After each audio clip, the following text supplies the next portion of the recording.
Looks like we got some action. We got some action. We got some action here, people. All right. We got some action here. Apologies. We've been getting some. I've been having to deal with a lot. Just more so getting everything prepared. Being a new parent and everything. So trying to make sure I do everything right. Y'all feel me? You know what I'm saying? But I need to know where everybody tapping in from. So I want y'all to make sure that y'all dropping in. What city? What area you coming in from? Like, you could even let me know your area code. I got pros in different area codes. Cause Flakko about to get sued. Yeah, we about to go into this whole situation with this Bart. There's a few things that we gonna be getting into tonight, big baby. What up though? We got a few different people. We got the family that's about to come into the building. I love it. I love to see it. I love to see it. You know what I'm saying? I ain't went live in a minute, people. I ain't went live in a minute. How y'all been? Y'all miss me? I missed y'all, man. I know somebody. Now the boy in them was telling me, it was like, bro, if you don't go, who was it? I think it was also Fifi. Fifi was like, bro, if you don't go live, you tripping. I was like, you know what? You right. I'm tripping. That's my fault. But how y'all been, man? I missed y'all. How y'all been? You know what I'm saying? I've been missing y'all. So I definitely had to do it. Definitely had to make sure that I tapped in with the family, with the folks today. All right. Hey, congratulations. Thank you, Ricky Ross. You know what I'm saying? Houston, Texas in the building. Oh, we got them, them Southern Bells. We got some Southern Bells. Hey, I appreciate you, Is that Levitical Princess? Yep. And, yep, appreciate that. We live, baby. We live. Union, Mississippi. Hey, man, look. How close is that to Electric Mill? Tell me if you know that'll throw you. My granny from Electric Mill. You know what I'm saying? So I just had to throw that out there. My granny from Electric Mill. But yeah, man, I appreciate everybody that's been tapping in, that's coming in, and definitely, supporting the live tonight. But we got some information, man. We got some stuff that's been going on this Nolan Wells case, man. I don't know what in the world has been going on these YouTube streets while I've been trying to deal with all of this. I've been trying to get stuff ready for RJ. I've been trying to get stuff ready for Junior. And then I come back and I've been seeing that Bart, then these people is saying that things is going on with Bart. And then now Bart is responding. He is saying that it's not going to go that way. So we're about to listen to a few different things, a few different people. But first we're going to start off with TMZ, because I heard some things about TMZ and how they kind of characterized how they saw or heard the advanced audio. So I did want to get some information from them. I'm going to be honest with you. I never really liked this person right here. See this guy right here? I never really banged with him. You want to know why? Because it seems like he always is kowtowing. He's one of them that acts like he's actually a part of the community, like part of the black community for the most part. He actually, but then in the same breath, he will kind of show this that Uncle Ruckus side. Now I don't know. I don't watch him too often to be able to gauge and say, like, for definitive, like, reasoning of saying, like, hey, I don't bet. It's every time I've seen him, it's usually like where something I'm like, why, bro? Why? But I do at least want to get his perspective and see, like, what in the world has he said? Because a couple of people have told me he's been saying some crazy stuff. Hey, y'all let me know. Is everything good as far as the chat? Is everything good with the, with all of the stream? Let me know if there's any issue or anything like that. We want to make sure that there's no technical difficulties, and if there is, we'll try to handle them as they go accordingly.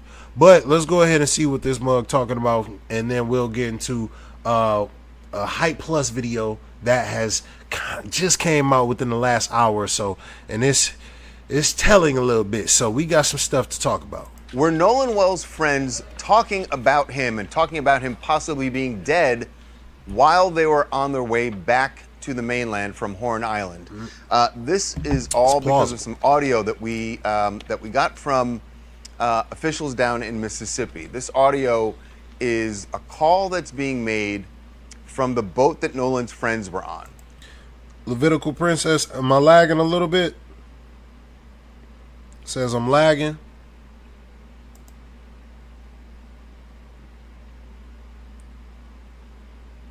Let me double check.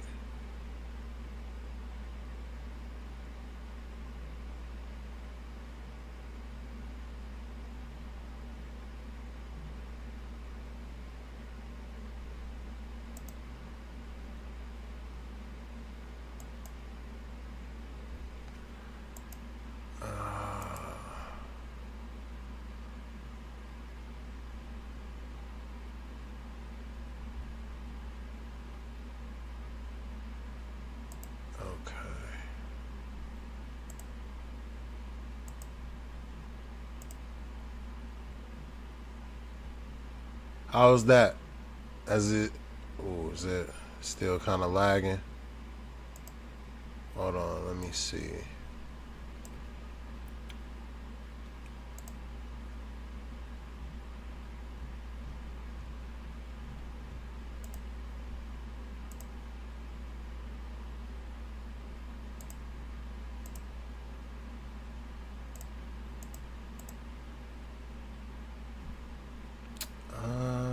Man. It says that the connection is good. Levitical, has it resolved anything? Let me know. I need y'all to let me know in the chat. Because if there is a stream, if there is like a what's the name issue, then that's going to be a problem, and I don't want that to be an issue. Yeah, we got to get all the Bart's info. I need everything from Bart. All right, I need everything. But yeah, saying that it's good.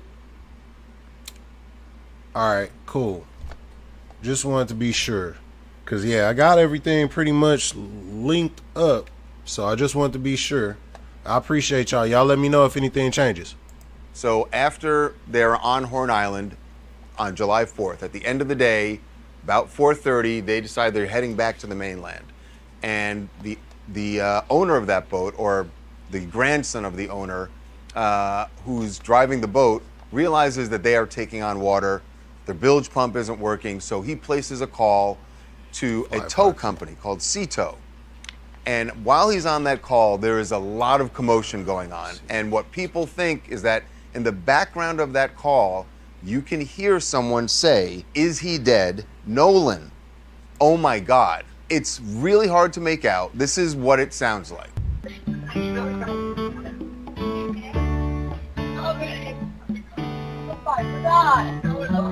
Sea Tow Assistance, Vicky speaking. How can I help you? All right, of course. How far is the water coming up, sir? No, we do not need that. All right.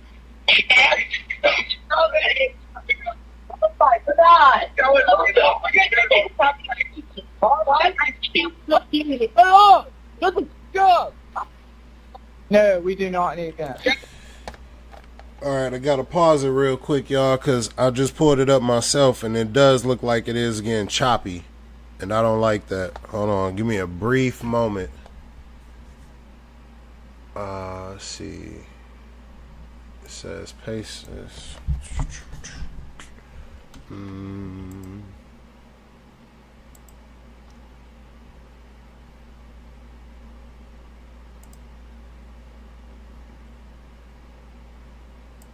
Yeah, because that's the one thing I can't have. I do not like if our video bit rate. Okay.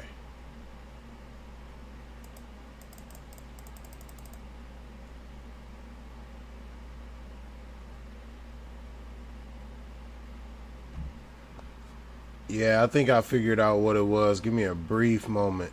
The audio is good, but the video is lagging, and I can't have that. So I'm actually, but I did figure out pretty much what the situation was. So I gotta correct that real quick.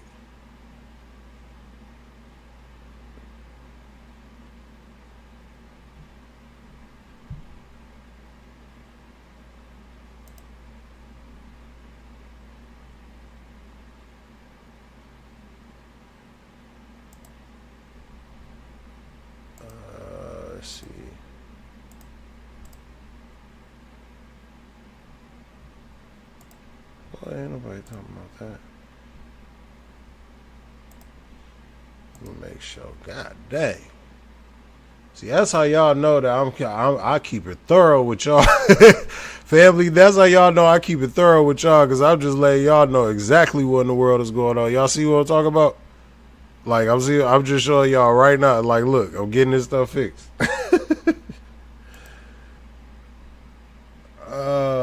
That is so annoying. Okay, so it's saying that. I know what it's saying. All right.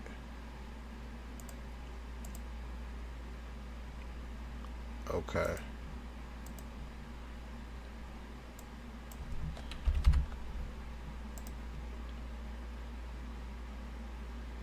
Boom. That should fix it.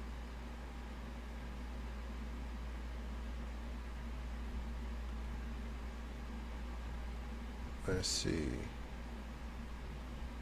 Let's give it a little time.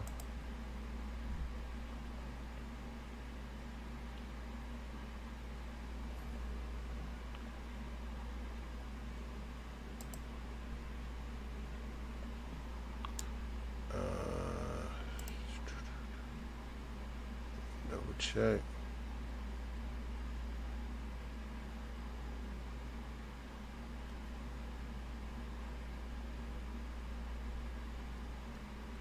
Dang.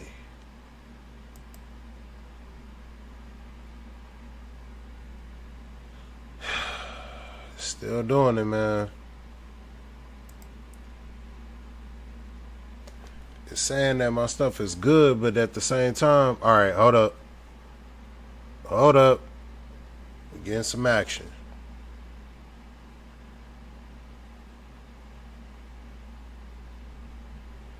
Oh my God. Hey, Hatik. We sitting up here trying to get this doggone video stuff straight. Keeping it real with y'all, family, because that is annoying.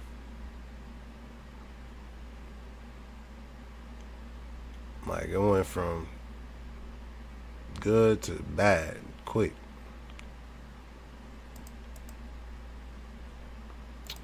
Open widget. So what is the issue?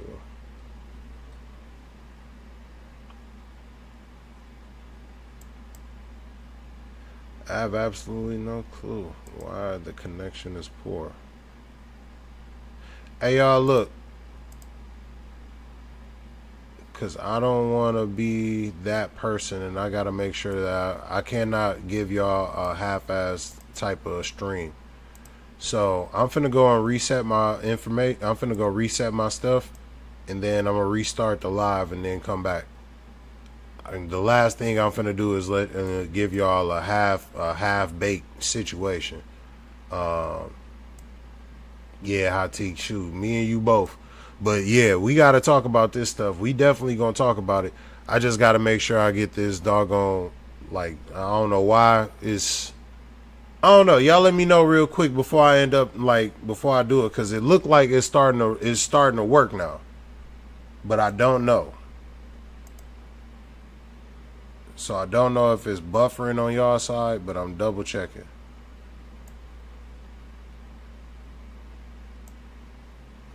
Yeah, it's buffering. Nope. Nope, I gotta fix that. I gotta fix that. I cannot have that. That is not good. Y'all deserve better. And I will not provide y'all a sloppy situation. Mother sucker. Mother sucker. Y'all see what I gotta deal with? I'm already bald. I gotta deal with a lot. I gotta deal. Yeah, still a bit laggy. Thank you, Levitical. So look, I'm about to go and restart the what's the name. I'm finna go and restart the what's the name, and then I'm going to have everybody come back real quick. So I'll see y'all once I get that mug restarted back. I'm sorry, y'all. I ain't finna. I cannot give y'all a half baked show. So it's not what we do over here. Y'all know that. I know that. We always, this is a family situation, so we don't do that. I'm gonna do what I need to do, and then I'll be right back. All right.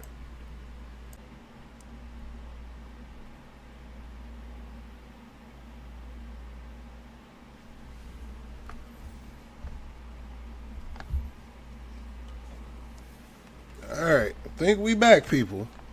I think we might be back. I'm going to double check.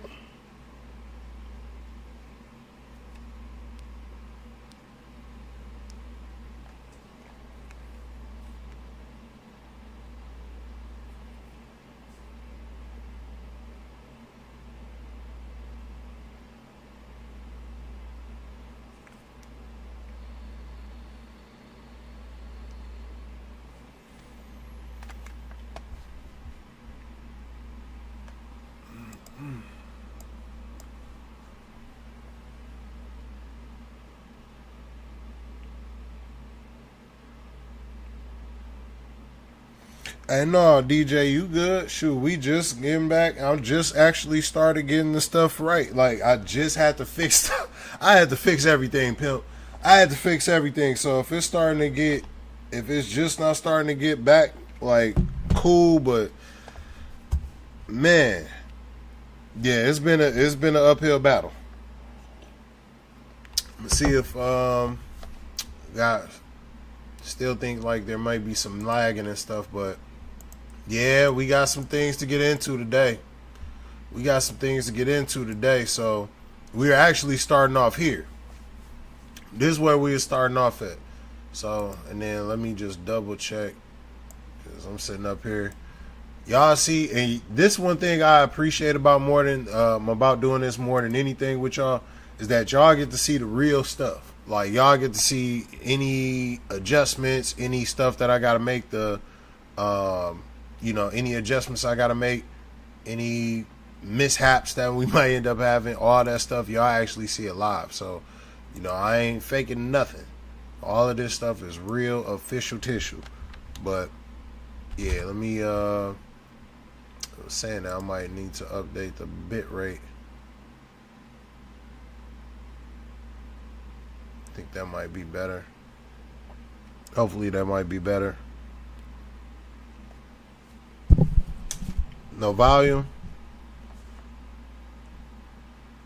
DJ, can you hear me? Can y'all hear me?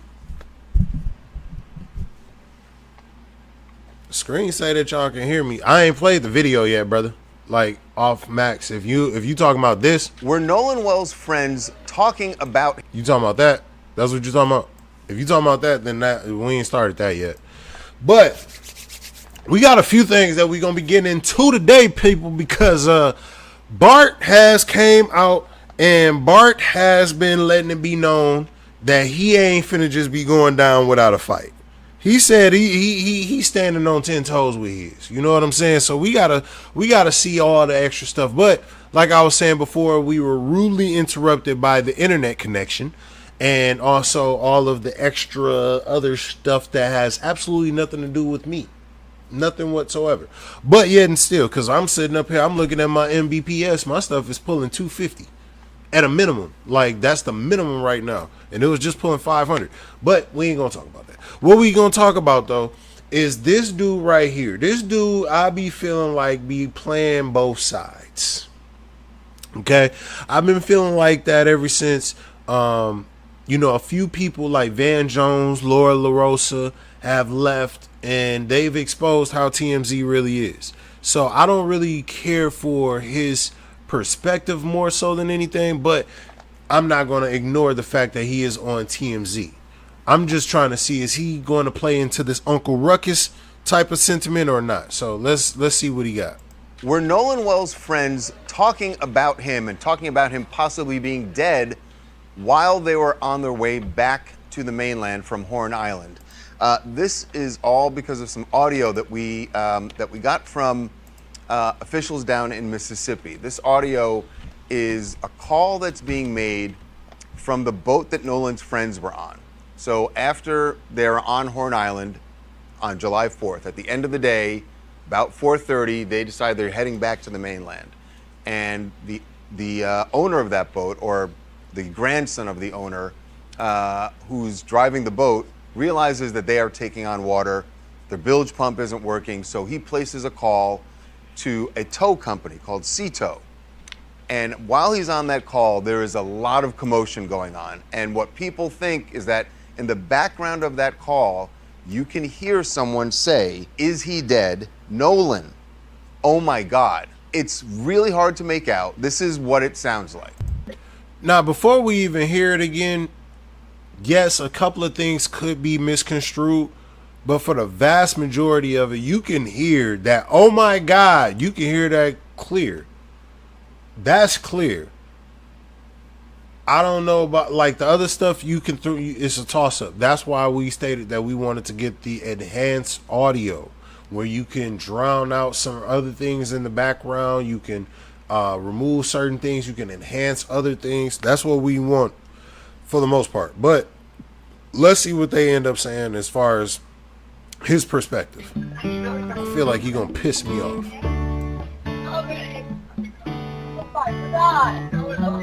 CETO assistant, Vicky speaking. How Y'all can I help can't. you? Hey, hold on, bro. Y'all can't tell me that didn't sound like somebody saying Nolan. I wasn't even looking. I wasn't even looking at the screen, and it just sounded like. I'm like, bro. I'm sitting up here trying to figure out, like, hey, is the stream good? Stream good? Dog, what? This mug. All I'm hearing is Nolan. Oh my God! And All right, of course. bro.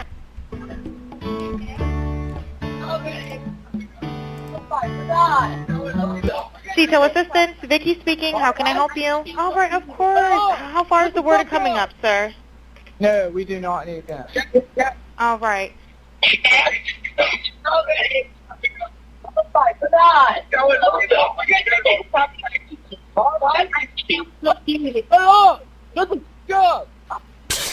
No, we do not need that.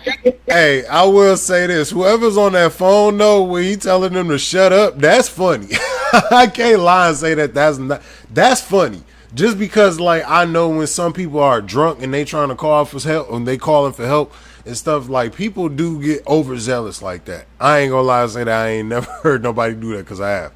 Trust me, I've heard that a lot. But it's all that background noise, because what a lot of people don't know, and this is what I teach even in my concealed pistol license classes, I teach them that the moment that you dial that second one, when you dial a 911 and you press in, before you connect with anybody, it automatically starts recording. The reason that it does that is that it wants to obtain pertinent information before dispatcher is actually able to speak with you, because sometimes you might not end up having that amount of time to wait and speak with the dispatch. So if you don't have that amount of time to speak with dispatch, and then you end up calling and you give like a death confession, you end up saying like who the person's name was before you end up losing consciousness, they can at least replay that and obtain that information. That's why they do that. But now, there are other parts of the audio where people think they hear the words "check his chest" or "wake up." One thing you can definitely hear clearly is the guy who's calling the tow company says, "Shut the bleep up." Now, he could have been yelling to some people. He does tell... Hold up. Did he just ignore the "oh my God"? Family, did he ignore the "oh my God"? Am I tripping? Did he ignore the "oh my God"? The dispatcher that there are about 7 people on board, all of them under the age of 20, under 21, he says. Now, here's what doesn't make sense. If they really were, and again, that audio is very difficult to make out. I mean, you can definitely hear "oh my God." The Nolan and is he dead part is up to interpretation. No, he got it. What doesn't... Sixer, he got it. And then my focus isn't audio, but anyone who worked, did no worse than an audio engineer can isolate the videos. So I'll call capital bullshit. Yeah. Makes sense is why would they, if they had something, if there had been foul play and something happened to Nolan or someone did something to Nolan on that boat, why would they be talking about it loudly while he's on the phone to a tow company? Just... Whoa. What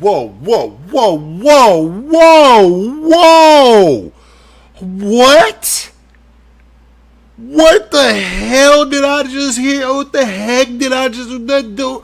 What? That's the thought. That's the perspective. Hold on. That's the theory. That's the theory that we going with. That's the theory. Hold up. Wait a minute. Let me put some pimping in it. You is not finna tell me that people don't tell that what? Did you really sit that? Bro, they are 18, 19. They don't know that they record already before they end up. What?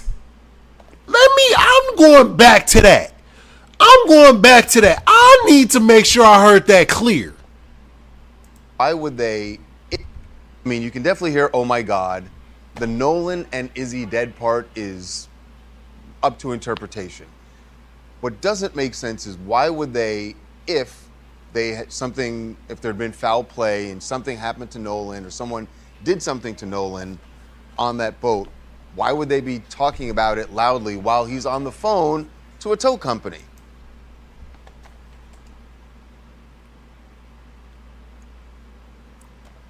Bro. Oh my God. This man's crazy. Bro, everybody don't react the same way to stuff like that, bro. Did you not did he not listen to the entire call? The lady said, and y'all let me know if I'm tripping, the dispatch lady even told the main person, said that the kids are in a panic. The kids are in a panic. So let me get this straight. You automatically rule out that it couldn't have been that just because why would they do that? Not that it's even plausible, just because they don't have the inclination to know that they start recording before you even talk to somebody, you dumbass. They don't know that. They are 18, 19, 20, 21. They not 30 and plus, or they ain't went to... I don't know any of them that's in... Unless you can let me know if any of them in criminal justice taking any classes. Most of them don't know that. Most people don't know that off of first-hand knowledge. I'm just being honest with you. That's not something that's just generally known. Like, bro, yeah, like, like, what? Like, people always talk. These people were drunk. They said that they were drunk. Everybody on there was not. They were drunk. You don't think drunk people are going to sit up there and be overzealous if they see, if a girl, do you realize how many times have y'all seen a fight video, a shooting video, or whatever, and y'all hear a girl scream in the background? How many times? How many times do you sit up here? It'll be something as simple as a person get knocked out. They get knocked out, hit the ground hard, and the first thing that you hear is a woman screaming in the background. What is the thing that we hear up in the background of this? Oh my God! All that stuff like that. So ain't it plausible that a drunk girl who just saw somebody's dead body could be sitting up there having a freak out moment? Could it be plausible that the people that's on the boat panicking, like, bro, y'all got... Now, this isn't to say that they are guilty. We don't know. We don't know anything. But to say and to rule out the plausibility of that is nonsensical. And the face that he got right now is pissing me off. Look at his face. Look at this smirk. See, this type, bro, you gotta... y'all gotta... Y'all ask me to go live and y'all stress me. Y'all want dog stress me out. That's what y'all want. Y'all want a dog to stress me out. We ain't even got 10 minutes into this and dog already stressed me out. I'm already ready to slap something. Like, you could just tell somebody ain't went upside his head. When was the last time somebody went upside his head? He ain't got, look at the open chest shirt, showing the little taco meat and stuff. You can tell you done got money for a long time. You ain't got slapped upside the head. You ain't real. You are really disconnected from reality. You report the news. You not used to the being the news. You ain't used to that instance. Like, bro, this dude, man, hell, let's continue. He already, this ain't even a 4-minute video, and he done irritated me 2.5 minutes into it. Jesus Christ. just doesn't add up. People we've spoken to in Ocean Springs, Mississippi, say that that whole conversation here in the background is just chaos as these young, I was going to say kids, but these young men were trying to get back to the shore and the boat's taking on water. They're all trying to figure out what to do. Are they going to have to get off the boat? That's what all that chaos is, what we're told by people connected to the kids who are on that boat. The other thing is, this is after 4:30. We have been told that there is evidence that, or the police have testimony from people that Nolan was still on the island after 4:30.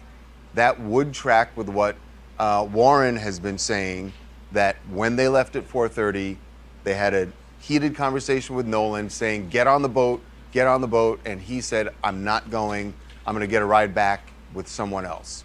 So it would make sense that Nolan would still be on Horn Island after 4:30, which means that this whole audio, while they're on the boat after 4:30, they've left Horn Island, they wouldn't be referring to Nolan. It just seems like people are hearing something that isn't actually there. So let me ask y'all this. Let me ask y'all this. As much information has been pushed and published and shown, also the stuff that's been purported in the media, the police, for the most part, and I'm gonna be honest with you,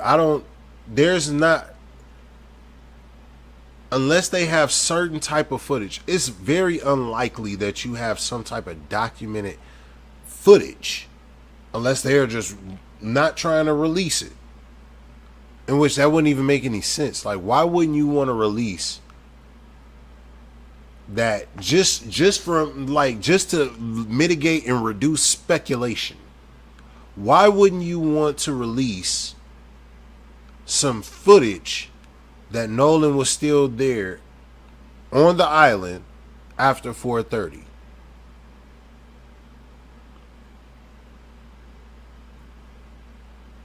Why not? Why is this not provided to the public? Most times, because we've seen plenty of other different photos that have been provided to the public. And I get it in certain instances where they don't want to say too much as far as the sheriff's office, the prosecuting attorney or DA or whatever the case may be. Right? But in the same instance, if you see, and this just doesn't make sense, if you see that there's so much speculation that this is getting national attention, you don't think it will behoove you to at least mitigate some of that speculatory risk and just say, hey, we ain't gonna say too much, but we at least gonna show you that this photo shows right here and this was at this point in time. But what we're supposed to do, what you're asking, what this goofball right here is asking, what this mother sucker right here is asking for, he wants you to just trust him. The police said that they got something to say, that they got it at 4:30 at this point in time. All right, we'll show it. Show it. Like, that doesn't make any sense. It seems like more so than anything, but he'll tell you, TMZ, they'll tell y'all that they got some information and that they got stuff like that, right? They'll say that to TMZ. But when you got a reporter that comes all the way down there to the sheriff's office and speaks to the sheriff directly, did the sheriff say that? No. But they'll say it to TMZ. They'll say it to you. And then the people that you say that you've spoken to in Ocean Springs. That just seems very convenient, but it's also funny that you would just take the word of that and then not, as TMZ, provide the proof. Usually, as TMZ, you would not just take hearsay. You would actually try to get the documented proof.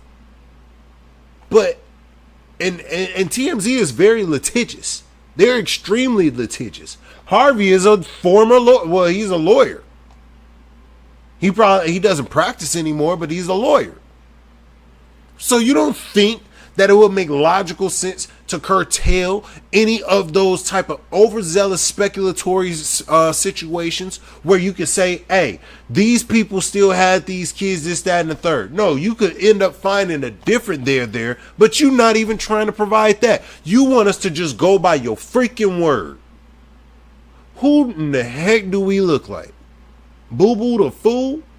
Like, bro, we not going by your word. Provide tangible evidence or it ain't that. You understand? We need stuff that's tangible. We not going by what you just saying. Words and lip service don't do us nothing. They don't do us nothing.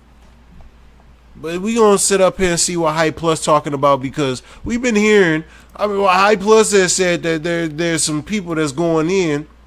And then on top of that they trying to go at the good brother Poetik Flakko. You ain't finna be just coming at Poetik Flakko like that. That's disrespectful. It's disrespectful. Why would you be trying to come at Poetik Flakko knowing that he ain't sit up here and say, now we can have theories. We can have our theories and stuff like that. But I don't know. We gonna sit up here and see what in the world is being alleged, talked about, and stated by these individuals here. All right, let's go ahead and see. Reporting live from Ibis Club. Hold up. Nope. Got to make sure that it's turned up. Right Plus News, I'm John Abba. The case in Nolan Wells looks to be one of the most interesting cases in recent years. A black teen in Mississippi goes missing after being left on an island by his friends, who happen to be a mainly all-white group, and is found washed ashore 2 days later. At the start of this case, local authorities to some spoke too soon by suggesting that no foul play appeared to be suspected. So let me get this straight. Now, I just want to make sure that I have this right. So it's okay for the sheriff to come out here and just automatically say, hey, it was an accidental drowning. Cool. No, that. But it's a problem if anybody speculates on the fact that these people might have did something nefarious or malicious. So it's cool for him to do it, but it's wrong for anybody else to do it. What's good for the goose should also be good for the gander. And him having an official role like that, I would expect for him not to just provide any type of speculatory things. You would want to go with an investigation first and then confirm if that is the stuff. This dude said that the first hour. So, but it's just coincidental, right? It's okay for him to do it. Oh my God. And then later reassured Wells' family and those interested in the case that it will be handled like any other case. Now, from our point of view, that could be the error, because Nolan Wells' mysterious death is not like any other case.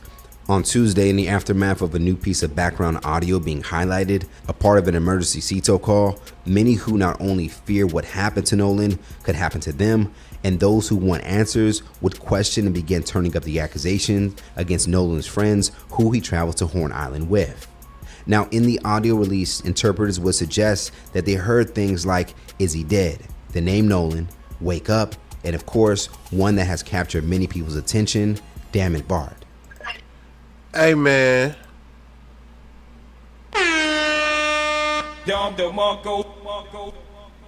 Hey, bro. All I'm saying is, ain't nobody say that dog was guilty. We don't know. We don't know. But at the end of the day, we know what it sounds like. It could be wrong. It could very much be wrong. But it also could be right as well. So we're not finna just dismiss certain things just because you might not like it. But I definitely think that that's what initially was heard, or that's what could have been stated.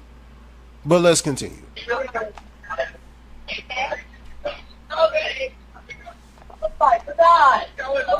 You hear the oh my God clear as day.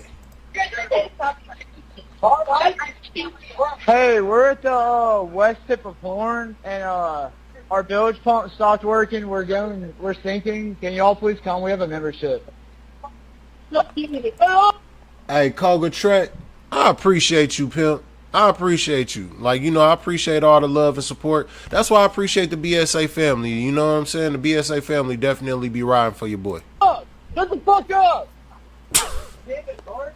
Depending on how you interpret the audio, it can be heard as the final moments to a crime, where one of his friends yells at another friend for taking a life, while others suggest to cover it up. If you do interpret it this way, it could answer how Wells could just end up disappearing out of thin air. Now, a part of this interpretation, Wells' former teammate Bart Edmiston would be called out due to him seemingly being the person to angrily shout out, "Shut the F up," after panic would take over the boat, making it appear as if he had just finished doing something to Wells, in which you would also hear female passengers not being able to contain their emotions with what they were witnessing, as some were suggesting that they heard Nolan. On Wednesday, as more and more people accuse Edmiston as being a possible suspect, it appears that he and his family are now responding with Okay. Oh man, they responding. Let me guess, they brought in an attorney, and it's probably this mug right here. Is this the attorney? Is this the attorney? I'm finna let Hype Plus actually state if this the attorney. If this the attorney, we gotta come back and we gotta bake him.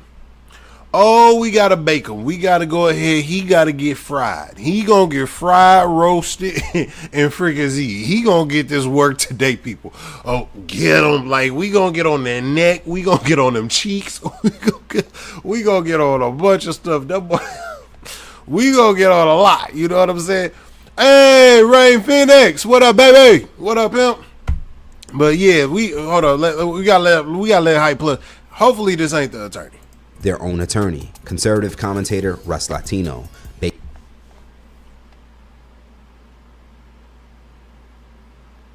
Let me get this straight. Hold on. Who is this? Are now responding with their own attorney, conservative commentator Russ Latino, based in Mississippi. On Wednesday morning, Latino would announce that he is now joining the Edmiston family to clear Bart's name and go after anyone making defamatory statements. Hey,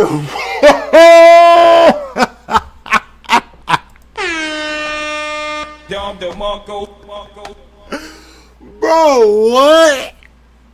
What? Let me get this straight. Let me get this straight. Let me get this straight. So,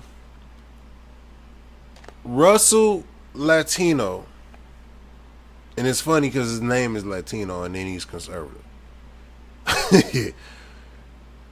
This dude, he kind of big. It seemed like he a little big. On Facebook, with their own attorney. Now, I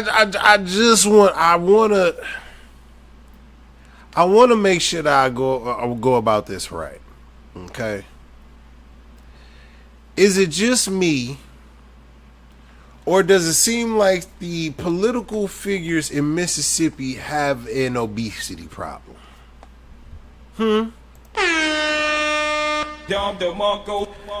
I'm seeing an obesity problem on the consistent basis. Like, did y'all see the governor? Have y'all seen the governor? He don't got a neck. Why does Mississippi's governor not have a neck?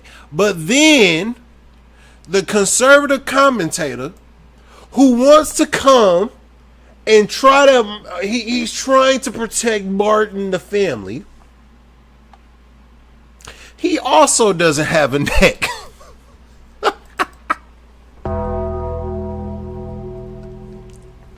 What is going on, bro? Why don't y'all have necks? Do y'all at least walk? Do y'all go for walks or anything? You can tell that he breathes heavy. You can tell that going up a flight of stairs is a struggle for him. You can tell that every time he walks, his second chin moves. Like, bro, look at this. What? Like, bro, hold on, bro. Hey, look,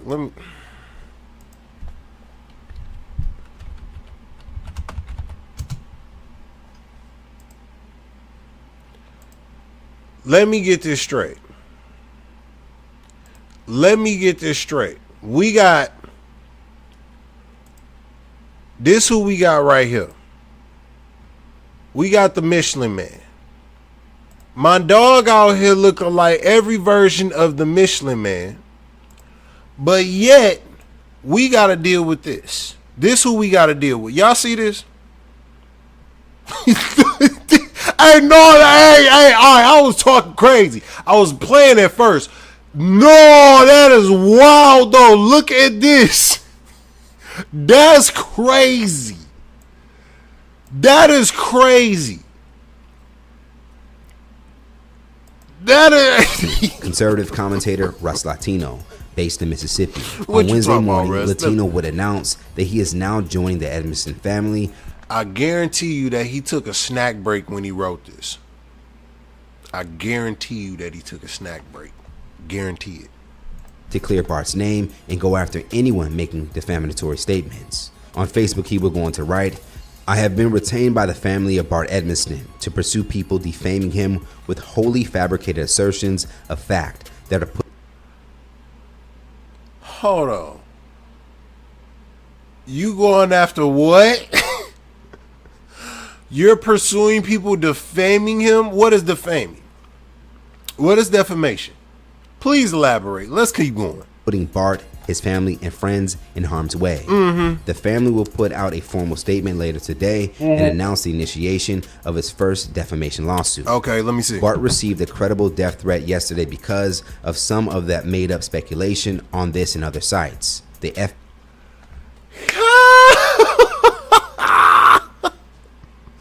Let me get this straight. Hold on, bro. Hold on. Let me make sure that I understand this correctly. So, because people have made some speculatory thoughts about if Bart did something, you're saying that that is defamation. Now, based upon the theory that you don't know on if they did something or if they didn't do it, if somebody even creates the narrative of saying that somebody could potentially do it, you're saying that that is defamation. Do you realize how much money you are about? I'm going to tell you this. You know what I just saw? You know what I just thought about from this? You know what this sounds like? You know what this sounds like to me? It sounds like Russ is trying to go for a money grab. Russ is trying to go for a money grab. You want to know how I know that that's trying, like what he's trying to do? This is how I know that he's going to try to do that. He's going to try to go after certain big YouTubers, right? Like, let's say with the Poetik Flakko. He would try to go at, like Russ Latino would try to go at Poetik Flakko, try to exhaust as much out of that as possible, and then try to see if he'll settle. Now, for other people, he'll try to loft some type of BS allegations, but here's the thing, and I'm gonna be honest with you. You are going to have to end up charging the Edmiston family for you to continuously loft these charges. Now, see, here's what he's going to do, and the reason I'm telling you that this is a money grab is because you have to pay attention to the words. First, he says the family will put out a formal statement later today and announce the initiation of its first defamation lawsuit. Now, here's the thing. If they are going for that first defamation lawsuit, they're going to try to see if there's any type of there for them. If there's any type of way of them making any type of real money from this. Because if they can get some people to settle, then they'll start to try to make it into a chain reaction. It's a snowball effect. So they'll start with the first one, see if that person is going to capitulate, and then after that, they'll try to go for other people. But what you don't understand is you have to have some specific instances where they are specifically calling for or saying that they are doing that. Case in point, with Tasha K. With Tasha K and that whole Cardi B situation. Tasha K was continuously making false allegations about it, and then even after Cardi B had reached out to them and said, hey, there's a cease and desist, stop, please stop, tried to have a conversation with them, what did they do? She still kept going.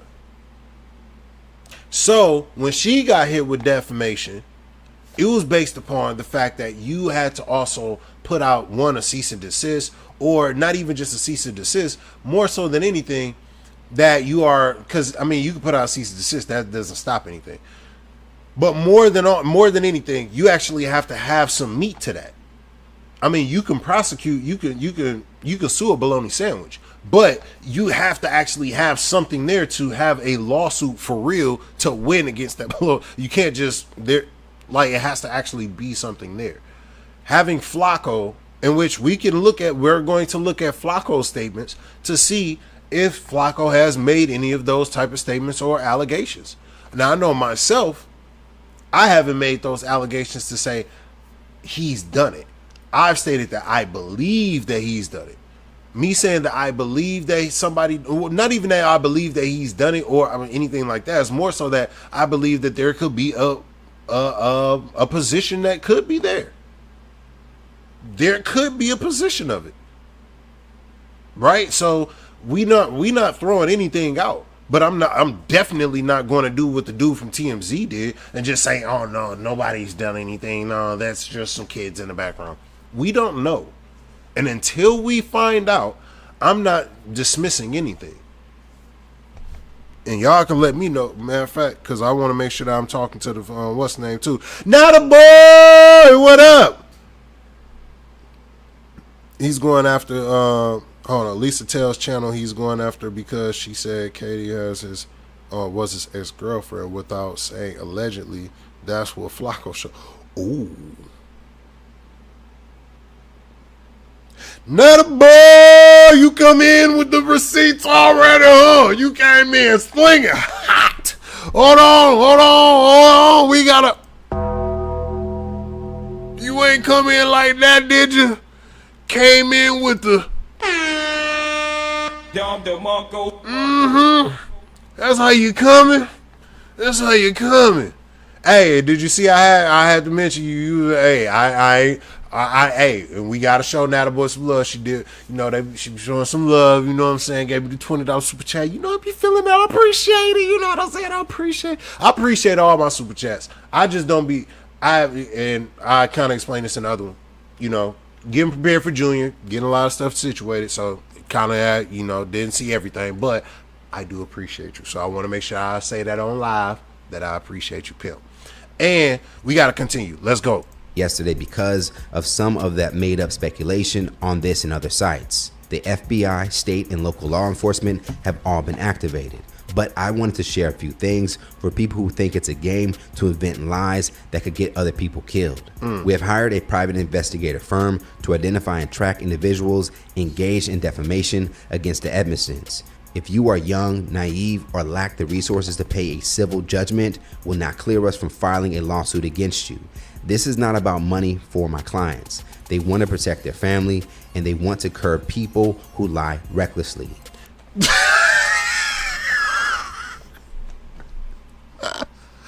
Boy, if you don't shut your... Hold on, bro. Boy, if you don't shut your goofy, bro. Boy, if you don't shut your stupid...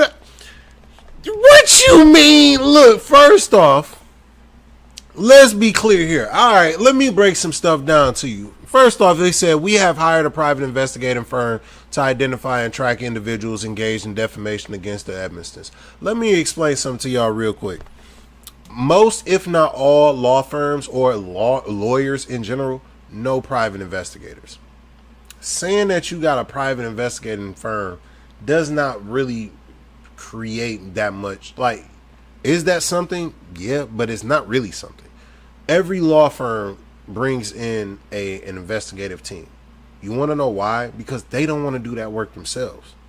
They want like so you didn't say anything to really say anything. All you just said was, yeah, we hired some people that's going to be looking into stuff because I don't feel like doing it. All right, so he's going to get some people that's going to take that time to do the overzealous investigation. They're going to look at a bunch of different videos. They're going to sit up here and see some people and stuff like that. And what they think that they're going to be able to do is try to get people to capitulate. Wrong. Sorry to tell you, that's not how it works. Now, with what Nataboy said, that might be defamation. That might be defamation. Now, here's the thing. If that person comes out and just says, hey, I recant that statement or something like that, you don't really have much grounds. Because if they go on the same public platform and they recant that same statement, then it's, where's the lawsuit at? Because then they're gonna be like, well, it did damage this, that, and the third. Well, I made a public statement to sit up here and do this, that, and the third, so I recanted it. Well, there's damages, this, that, and the third. Not really. There's no real damage. No, they got a lot. They got death threats. Well, so did Nolan's mom. Nolan's mom has been getting death threats left and right. So, based upon this theory, Nolan's mom should very much take legal action, which I honestly think that Nolan's mom does or should take legal action against Officer Tatum. That's something that I definitely believe. I believe that wholeheartedly that Nolan's mom should take legal action against Officer Tatum. Dead serious. Dead serious. We can't be going with that. We can't be going with that. But let's keep going. If you make up something out of thin air or share something you don't know to be true, adding the word allegedly or saying reckless. people are reporting will not save you from a defamation lawsuit. We will address the falsehoods being presented methodically. Hold on, wait, what? What did he say? If you make up something out of thin air or share something you don't know to be true, adding the word allegedly or saying people are reporting will not save you from a defamation lawsuit. What are you all right, so this is a scare tactic. So this is like him trying to do a scare tactic. This is exactly what this is. It's a scare tactic / money grab. Because ain't nobody like, bro, what? Like, what are you talking about? What? Like, ain't no. Oh, he was on Nancy. Stephen A. Was on Nancy Grace. He was on Nancy Grace. Oh Lord, Nancy, you better not been cutting up. You just got back. You better not been cutting up. We snatched you up the last time. We'll snatch you up again. All right. But, yeah, if you making something out of thin air and stuff like that, yeah, that could be defamation. But adding allegedly or people are reporting, no, that does actually remove you from a lot of defamation lawsuits. Why? Because when you're media, it's different. It's not just somebody saying it on like from a personal standpoint. There's a difference where you're media. Like, we're media, we do content creation. So you have a different position on that. You know, so and he knows that as well as I do. But he's trying to scare people, because if you scare them into, like, let's say removing the video, or if, like, let's say if they recant, you could recant. If anything, I would just say if the person did make a false statement or something like that, just recant. Like I said specifically, yeah, there could have been a few different ways and methods that they could have taken out Nolan. If they did go that route, if that was the case. I don't know if that was the case or not. But I also will say, too, that it could have been some drunk college kids that didn't even do anything. So even with the most optimistic view, you still made yourselves look bad. We've said that from the beginning. We've never obfuscated from that. Flakko has said it. I've said it. We've all stated that from the beginning, that we can believe that y'all did some stuff wrong, or that y'all did take out Nolan. We can believe that all day long. That's our own theories. We can have our own theories. We can have our own speculations. That's just our own speculatory things. But we're not saying it as a matter of fact, nor are we also dismissing the fact that they could have not did it. They could have not did it. We don't know. But at the same time, too, we know that a lot of innocent people don't move in the way that they moved. A lot of innocent people do not move in the way that they moved at all. So y'all can miss me with this this is all I know, like how lawyers speak, and this is a scare tactic. I know. And then on top of that, like I said before, this is strategy. If we can get one, they're going to start the first defamation lawsuit. They're going to try to see if they can get that one to capitulate. If they can get that one to settle, then they'll try to go after others. You're going to waste a lot of money. You're going to waste a lot of money because think about, y'all think that y'all can keep that in state court or whatever, bro, y'all going to lose. I'll tell you that now. We will address the falsehoods being presented methodically, but now is not the time for that. Now is the time to make very clear that we intend to be unrelenting against people who are lying online for clicks and likes. The Edmistons and the broader Ocean Springs community grieve for the loss of Nolan Wells. They want the truth and peace for Nolan's family. People making things up online that put others at risk are not honoring Nolan's life or loss. They're not bringing us closer to the truth, but pulling us away. This will be a large, potentially nationwide task. If you're a lawyer who believes that the rule of law, the presumption of innocence, and our very commitment to truth is in jeopardy and want to do something about it, please reach out to me privately. See what I'm saying? I knew that this is him trying to get, this is like a money grab. And more so than anything, and I'm going to tell you the truth. Because like he said, he's a conservative lawyer, right? I can guarantee you that there's some hint. I ain't even gonna. Let's just put it like this: would you be surprised? Would you be surprised in the least bit if you found out that there was some type of racial bias that this man had in his past? Would you be surprised in the least bit? In a little bit? No. So even with that, him trying to say, if you're a lawyer who believes that they'll rule all this, that, and the third, you know what that tells me? That means that he is doing this by himself for media gratification. He's trying to get money. He knows that this is going to be a cash cow. Why? Because my name is going to be in headlines. High Plus just got me up on the video. I'm able to get my name on so many different things. This is free marketing. Free marketing. I'll tell the family I'll do this pro bono because I know that the marketing I'm going to get after this, whether it's me getting on Fox News as an anchor or as a pundit or as a correspondent or whatever the case may be, or if I get on any of these other conservative platforms, whatever it is, it catapults my stardom for the most part by saying, hey, I defended the people that the Nolan Wells brigade was going after. Let's be honest. If y'all think about it, I want y'all to legitimately think about it. Use your common sense for, like, just think about from a general logical perspective. If we were thinking from a logical perspective, if we thinking about strategy, this dude said he's asking for other lawyers. Have we heard Ben Crump do that? Have we heard Ben Crump do that? No. You want to know why? Because he has his own law firm. He has his own legal team. You see his entire legal team. They got a call center and everything else.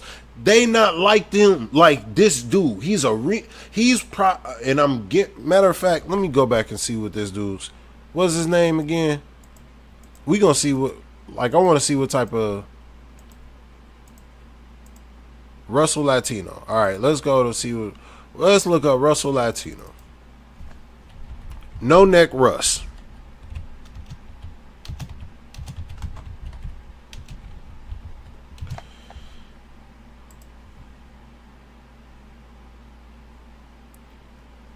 Founder of Magnolia Tribune Institute.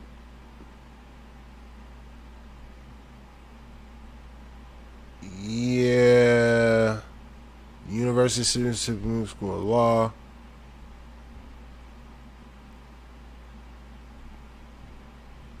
Yeah. I'm telling you right now. He's about to use this because notice that there's not much on him. There's not much on him. But now he's starting to get into, like, you're about to see his name and his photo make a lot of rounds. Like, I'm not pulling up. Y'all not seeing much pulled up on this.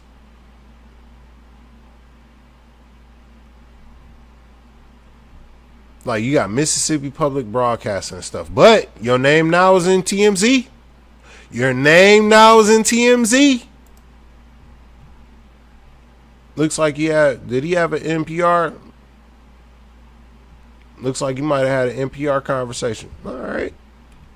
So dude actually does more media than anything. He's trying to get his stuff. That's what he's trying to do. Boy trying to get he's trying to get a paycheck. He said, my dog said, you know what? I knew that this was going to be some money. Hold on now. We gotta make sure that we acknowledge the right things. We got now the boy dropping a good 50. Wasn't that a boy that said, let me see. For night wifey nail spot. Hey, that is funny because I'm sitting up there. I actually gotta I'm sending her to go get a pedicure and stuff because you already know. Carrying the baby. I've been rubbing feet. We appreciate all the time you let you bring us the news. Up and hold up. Something got in my way. We know it's a lot of time. Happy pregnancy. Fox Lady on IG. Oh, what? Word. I'm Shucks Fox Lady on IG. I sent you some messages there from all of us. Hey, man, I appreciate that. Y'all make sure that y'all go ahead and shout out Natta Boy, man. Y'all, man, hey, I love her. Hey, I appreciate you, pimp. Hearts in the chat for Natta Boy. Hearts in the chat. Hearts in the chat. Hearts in the chat, man. Make sure that y'all put the hearts in the chat. But yeah, this goofball right here, we know that he's trying to come for the money. He coming for the money. He wants the money, and he wants to get a team together so that way they'll be able to try to get as much further. And I'm telling you, this is how they're gonna do it. They're gonna try to get other conservative lawyers. They might even try to get Jake Lang down there. Like, they're gonna try to get a conservative brigade down there. I'm telling you, they're gonna get a conservative coalition. Our very commitment to truth as a mother on Tuesday would break her own silence after her son was accused of wrongdoings related to the case of Nolan Wells. What's going on? While responding to a user on Facebook, she would clarify a previous comment that Bart looks to have made about the last time he was in a certain part of Mississippi, causing some to accuse him of lying. What happened? His mother would go on to say, "You are steering the pot by reposting things that are not factual, and you have manipulated words." He said he has not been in past Christian Mississippi in a year, which is where that picture was taken. He was clarifying that he was not present there. He never said he was not in Mississippi. I have a screenshot of it if you need me to send that to you. He is playing football out of state and was only home, Ocean Springs, for a few days in July, and was on the boat that towed the boat that Nolan declined going on because he wanted to stay behind. Now, I'm going to say this. For her, and as a parent, let's just say, and I'm going to give some grace. I want to give some grace. And the reason I want to give some grace is because I want to look at it from the other end as well. Imagine if bro didn't do nothing wrong, right? Let's just imagine that if he didn't do anything wrong, because from what I understand, he did provide a lot of his information up front. He provided a lot of stuff up front. He didn't try to hide much. He was more so, and he spoke with the police up front and early. So that's something that a person that's innocent would operate on. That's how a person that's more so innocent would move. So I can give more credence to that. And for him, let's just say if that is the case where Bart didn't do anything. Let's just say. This would be excruciating as a parent to sit here and have to see lies or manipulated words pertaining to your child and just having them misconstrue certain things or just like taking certain things out to fit a narrative. So and the reason I'm giving this type of grace is because I hate when people lie on me. I ain't gonna lie. That's one. If you ever want a pet peeve of mine, you want to know a pet peeve of mine, lying on me is one of them. I hate that because my name is my name. I'm old school. I do not play about my name. I make sure that my name is smudge free for a reason. But when you have to sit here and make sure that you go on social media to dispute so many of the things, it can be draining. It could be draining. It could be disheartening. I ain't gonna lie, this probably made her cry. Cause it's like, dog, I don't want people to think that my son is going to be this monster. Because like I told y'all before, he got to go back to school. He got to go back to school. He got to go and play football. All those people that he play football with, you don't think that man, if he got any black people that's on that football team, they going to be looking at him sideways if they think that he did anything. So that could be some, one of the main things behind it is like, bro, y'all he about to have a hard road for the next year or so, just because it's going to be a negative connotation that he has something to do with a young black dude dying. Now, here's the thing. He's also playing for, if I'm not mistaken, Wyoming. So there's not really that many black people that's going to be there. But on a football team, he playing on a football team. There could be. So with that in mind, he might have a hard time. He might not, he's a punter. One person missed that block, he can get that leg cracked. All it takes is one block being missed. Bah! The audio that you were referring to is not as you guys see. They were panicking and creating a plan to get the boat saved from sinking. The newest news has been reported that Nolan was seen on the island after the two boats left. And there are pictures from my son's boat of the boat about to be towed. And clearly Nolan is not on the boat. So for all of you internet investigators, your plot to accuse my child of something is not warranted. And it will come out sooner than later that he did not harm Nolan. And believe me, those who slander his name without warranted will be held accountable for their words. Beth, I'm going to tell you this. And I'm speaking to you as a person that you a parent and I'm a future parent. But I'm telling you this on just being straightforward. You going to make it worse. Y'all going to make it way worse for yourselves. If he's innocent, the one thing you want to do is not be in the spotlight. If he is innocent, you don't want to have him in the spotlight. Because with putting out information, with y'all providing the information, it doesn't matter about other people having speculatory thoughts.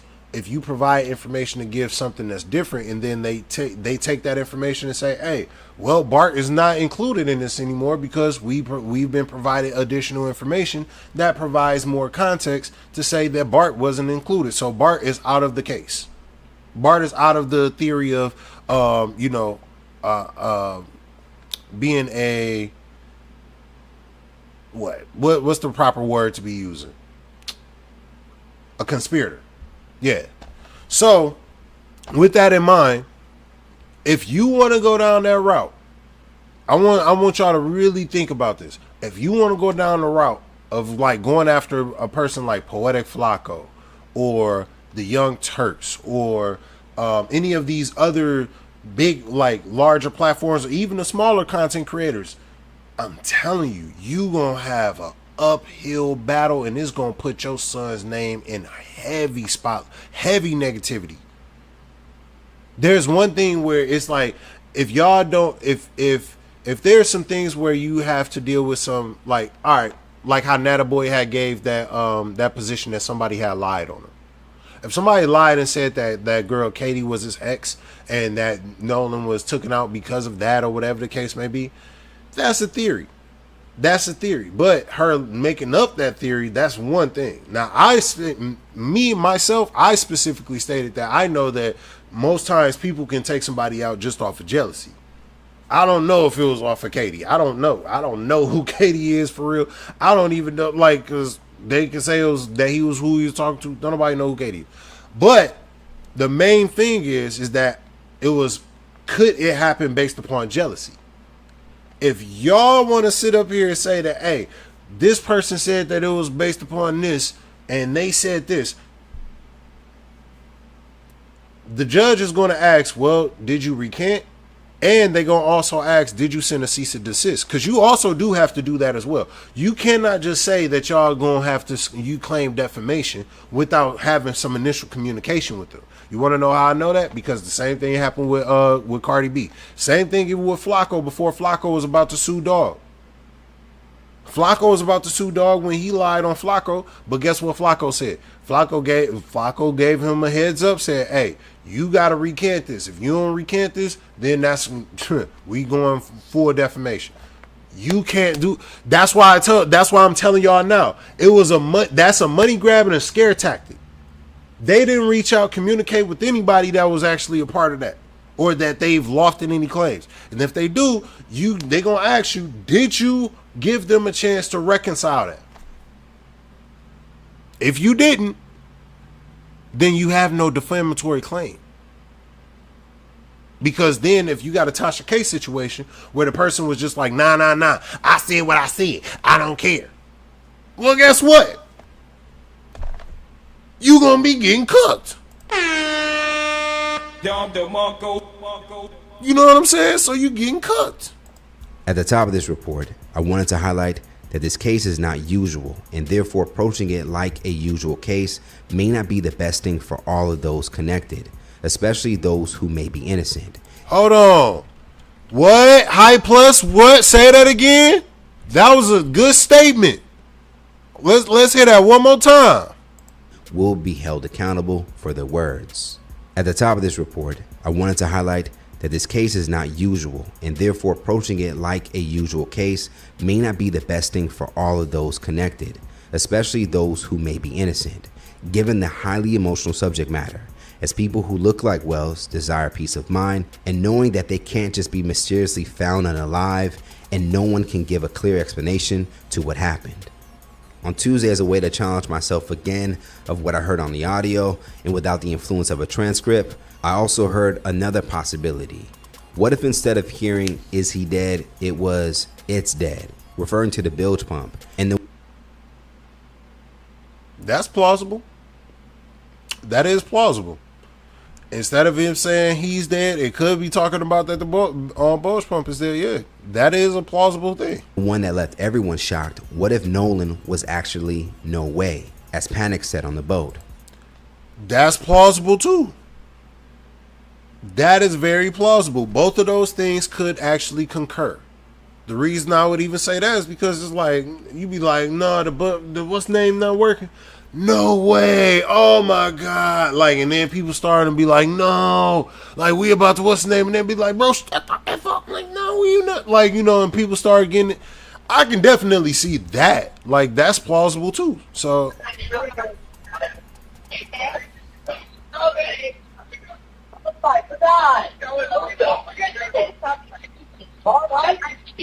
Hey, we're at the west tip of Horn, and our bilge pump stopped working. We're sinking. Can y'all please come? We have a membership. Now, if this is the case, there are still other questions, like why. You could say that with the what's the name, with the you could actually definitely say that could be no way. Instead of Nolan, you could go with no way as well, because I can hear that too. Wyatt Pyron's grandfather appearing to call the CTO captain directly to cancel help as why. Said, what about all the other words in the video? True. What about all the other words? Yeah, and that's the other part of it is like,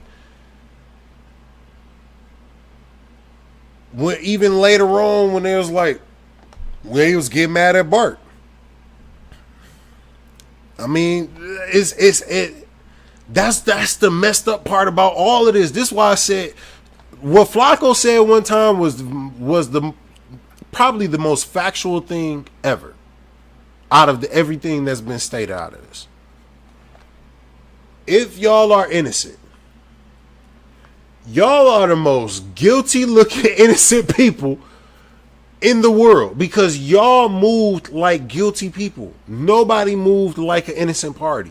Not one. Like, besides, if I'm giving Bart his credence, besides probably Bart might be the only person that probably moved with like complete like transparency. Because if I'm going by what's been stated, where they said that he gave his phone, he interviewed with the police, he gave the GPS to his boat, he gave the what's name, he was very transparent. And this is before he brought in legal litigation. I mean, any illegal counsel. So I can give a little bit more credence to that. I ain't finna just dismiss everything else though. Like, We got to be able to analyze that entire thing. But is it plausible? Is it plausible? It's plausible. So we got to give it that the plausibility there is there. I was on the phone to get help. Questionable things about that call still stands out for some. Facts. Detail assistance, Vicky speaking. How can I help you? Hey, we're at the west tip of Horn, and our bilge pump stopped working. We're sinking. Can you all please come? We have a membership. All right, of course. How far is the water coming up, sir? Can you give me a description? Ankles? What'd Hello? you say? Hey. Yes, how far is the water coming up, sir? I ain't gonna lie, this lady making it like, boy, it don't make sense. Like, bro, I swear to God, the moment that we sitting up here ready to give him some grace, what in the world happens within the next minute? What happens within the next minute? Ray Phoenix, what happened in the next minute? We was trying to give him, now the boy, we was trying to give him some doggone, Sade, we was trying to give, but we was trying. What was we doing? We was trying to give some grace. And then the moment we trying to get some grace, what do they show? What do they show? A person with the doggone ball. Bro, what? What? Like, it's like, bro, it don't make sense. It just don't make sense. And this Officer Tatum, Uncle Ruckus Tatum. That's it, Uncle. Oh, my God. Still stands out for Ruckus some. Tatum. Detail assistance, Vicky speaking. How can I help you? Hey, we're at the west tip of Horn, and our bilge pump stopped working. We're sinking. Can you all please come? We have a membership. All right, of A few inches deep. course. How far is the water coming up, sir? Can you give me a description? Ankles? What'd Hello? you say? Hey. Yes, how far is the water coming up, sir? It's coming up. We're just sinking. I don't know. Like we're going down now. So again, as a full presentation of all the facts continues to be withheld from the public by those in position to give it, people will continue interpreting how they see it, whether it be for their own safety and curiosity. Speculation grows where transparency lacks to exist. Facts. Let's talk about it more in the comments below. Now that we know that Bart and his family have responded with a lawyer, we think the lack of day-by-day updates from officials was the best thing to do regarding the case. Reporting live from Hypers Club, Fight Plus News, I'm John Opp. Ooh-wee. And then we got Flakko and stuff, but we also got Nancy. All right, now Nancy looked like she done came in with the stuff. We gonna see what Nancy talking about, but before we get to Nancy real quick, what we gonna sit up here and go with off of this, because we want to make sure that if you, to the Edmiston family, if y'all do want to go after people like Poetik Flakko, I'm going to tell you the honest truth. That's going to be dumb as heck. I don't know if y'all understand that, but maybe y'all don't think that, but I'm telling you right now, and I'm gonna repeat it. That would be dumb as heck. Alright? I need y'all to really get this. Here's the reason why. You not only put him in, you put Bart in your full view of Flakko and other content creators to really go in on him. They are going to make him a pariah. They are going to go at everything. I'm talking about if he misses a punt, if he messes up anything, if he gets into any inkling of trouble, he's going to be, he ain't even gotta get in trouble. They gonna do so much digging and research, it's gonna be bad. It wouldn't even make sense. It would not even make sense. So I'm telling you right now, it just wouldn't make sense for you to do. Now, if you want what's dude named Latino, if you want him to get his notoriety off of y'all situation, more power to you. More power to you. If you don't recognize that this is a media gratification situation for him, if you don't think that this just helps propel him where he gets to look like he's the conservative savior, if you don't think that this is just going to look like a money grab, I'm telling you right now, you are going to be cooked. They're going to cook you. They're going to cook you. So I'm letting you know this from parent to parent. Let it go. Let it go. If you got people that's continuously making statements and they just continuously doing that stuff, that's one thing. It's another thing if somebody just puts out a video and then say some stuff and then they go by that. That's completely false. But let's get into that's not going to work. But let's get into Nancy's take about what's going on with this Nolan situation, shall we? In the last 24 hours, Nolan Wells's family hits social media giants subpoenaing Nolan's accounts. I'm Nancy Grace. This is Crime Stories. Wait, what? What she just say? We ain't finna bypass that, Nancy. What you just say? Bombshell tonight. In the last 24 hours, Nolan Wells's family hits social media giants subpoenaing Nolan's accounts.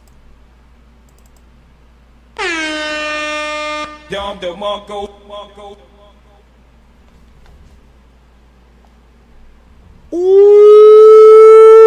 we about to find out the tea. We about to find out all the information. I don't even speak like that, but I just had to say, dog, we about to find out all the information, dog. What? They done subpoenaed his accounts now? Thank God.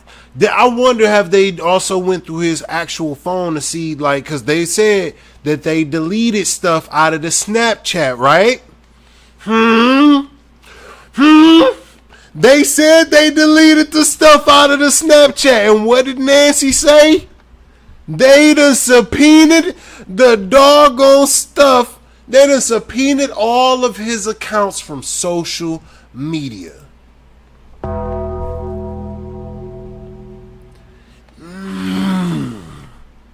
Let's go. I'm Nancy Grace. This is Crime Stories. I want to thank you for being with us.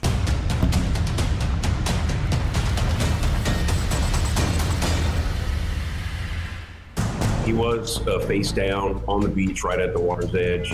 If he was sent face down, that also doesn't make sense to me. If he's face down, wouldn't blood pool just by nature of gravity this way? So, Lord Jesus, ain't she picking up what we putting down, people? I'm saying that. I'm just saying it.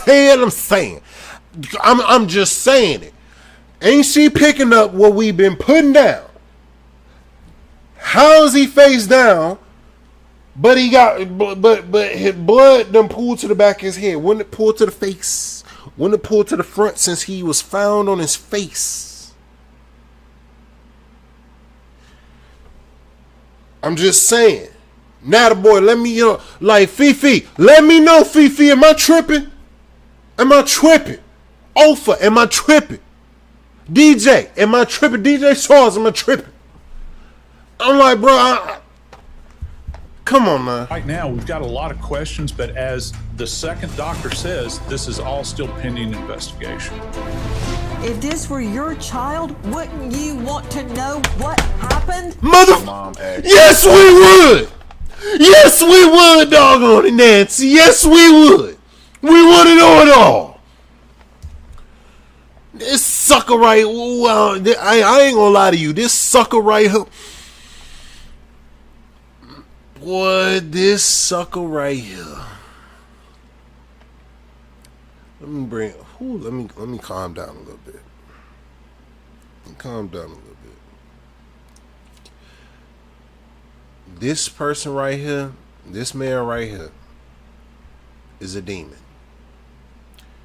This man right here is a demon. He is a pure, unadulterated demon. It's not even the fact that he wants to ever make anything that is going against the black community. He is for everything.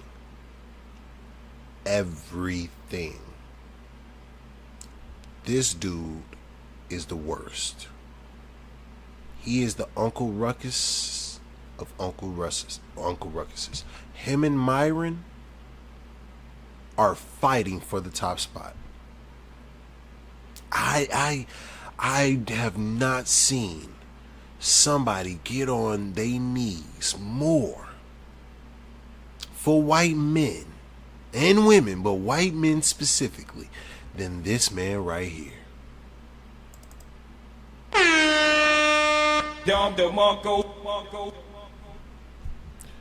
That man gets on his knees religiously for them. Now, it's not to say that certain things aren't, like, it could be wrong or whatever, but you will never find him in a good faith debate. That's why I like when he is in debates with Mark Lamont Hill and stuff, because you have to destroy his type. You cannot give him any breathing room. You cannot even give him any credence, because he operates in debates in bad faith. So you always have to destroy these type. Always. For Nolan's phone. Right. Was there a struggle over it, or did you guys hand it over? I mean, just handed it over. I mean, we didn't think anything of it. Like, you know, she asked for Nolan's phone. We knew they were close friends with, you know, the Wells family, and my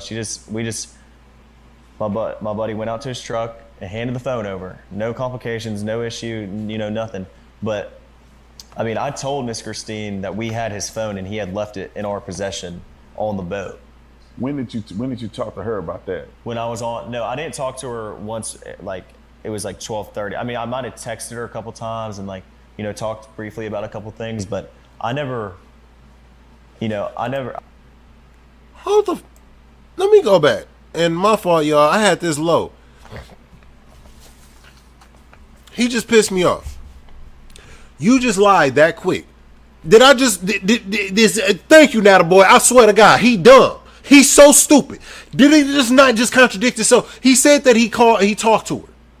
You said that you called and talked to her. Am I let me just make sure I'm not tripping. I gotta make sure I'm not tripping. I gotta measure twice and cut once. Knew they were close friends with, you know, the Wells family, and my buddy went out to his truck and handed the phone over. No complications, no. Hold on. Just phone. Right. Let me go You back. want to know what happened? The mom asked for Nolan's phone. Right. Was there a struggle over it, or did you guys hand it over? I mean, just handed it over. I mean, we didn't think anything of it. Like, you know, she asked for Nolan's phone. We knew they were close friends with, you know, the Wells family, and my buddy went out to his truck and handed the phone over. No complications, no issue, you know, nothing. But I mean, I told Miss Christine that we had his phone and he had left it in our possession on the boat. When did you talk to her about that? When I was on, no, I didn't talk to her once. Like, it was like 12:30. I mean, I might have texted her a couple times and, like, you know, talked briefly about a couple things, but I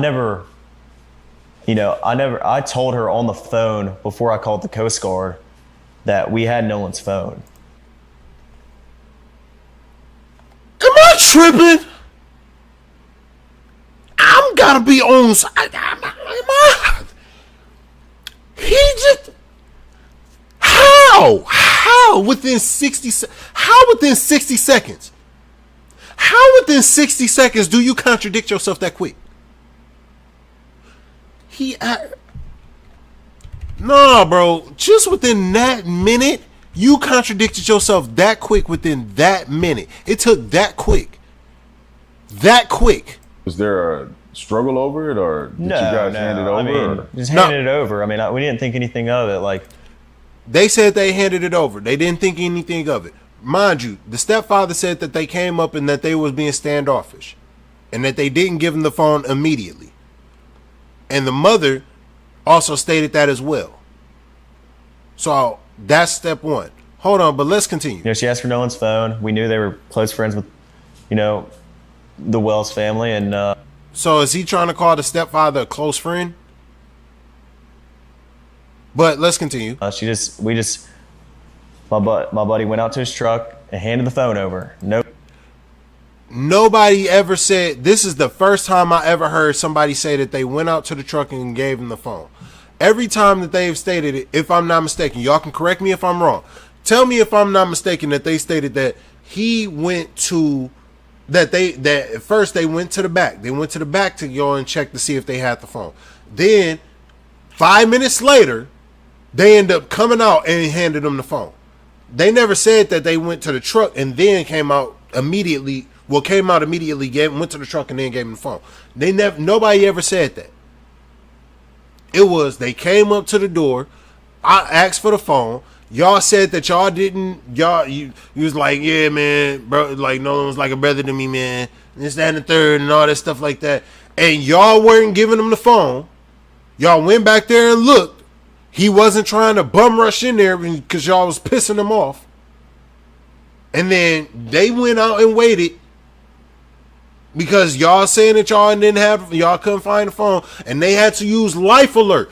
They used life alert. You said no complications, no issue, nothing. But I mean, I told Miss Christine that we had his phone and he had left it in our possession. You just said that you told Miss Christine that you had the phone and he left it in your possession. That's what you said. You said that.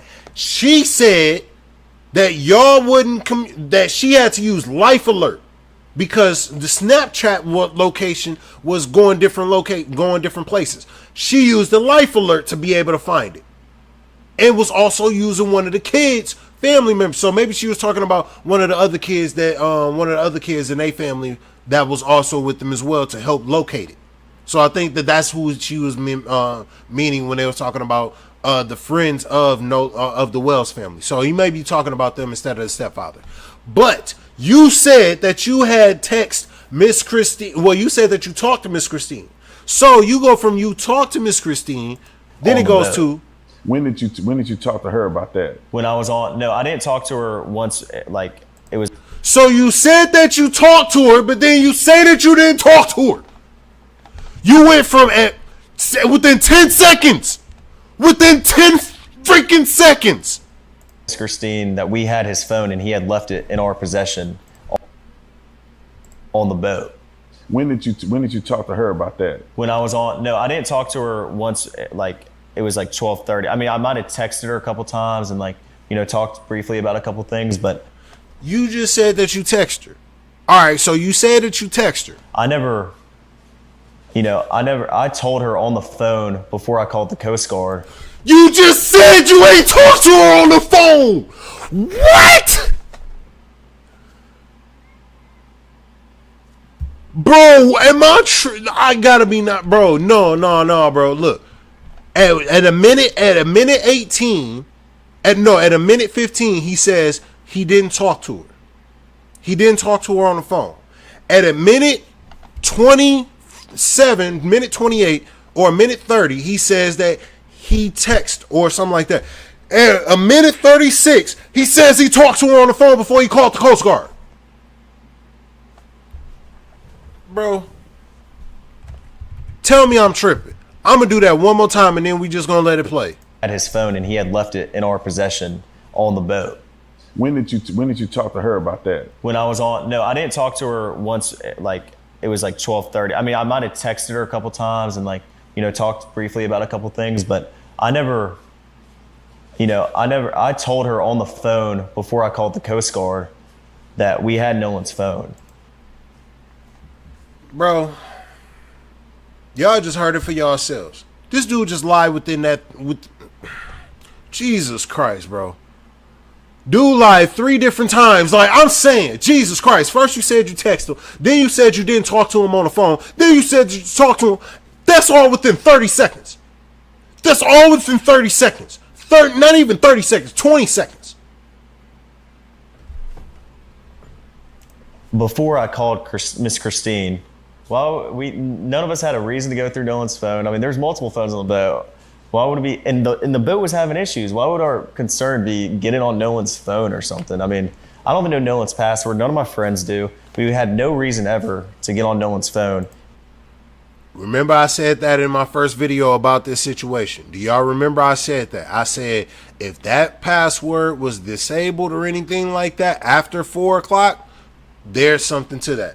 Because if he had a pass lock, and Dog just has stated that he must have had a pass lock.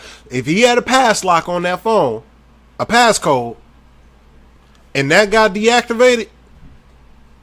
And look at anything. I didn't even touch Nolan's phone. None of us touched Nolan's phone until somebody took it off the boat and put it in Wyatt's truck, and then no one touched it until we handed it back, to the mom that was at my buddy's house. That is from the Officer Tatum show. He has interviewed several of the young men that were on the boat when Nolan Wells was taken to Horn Island. They say he was not on the boat on the return trip, although audio seems to suggest otherwise. Listen to the Mississippi Department of Marine Resources call.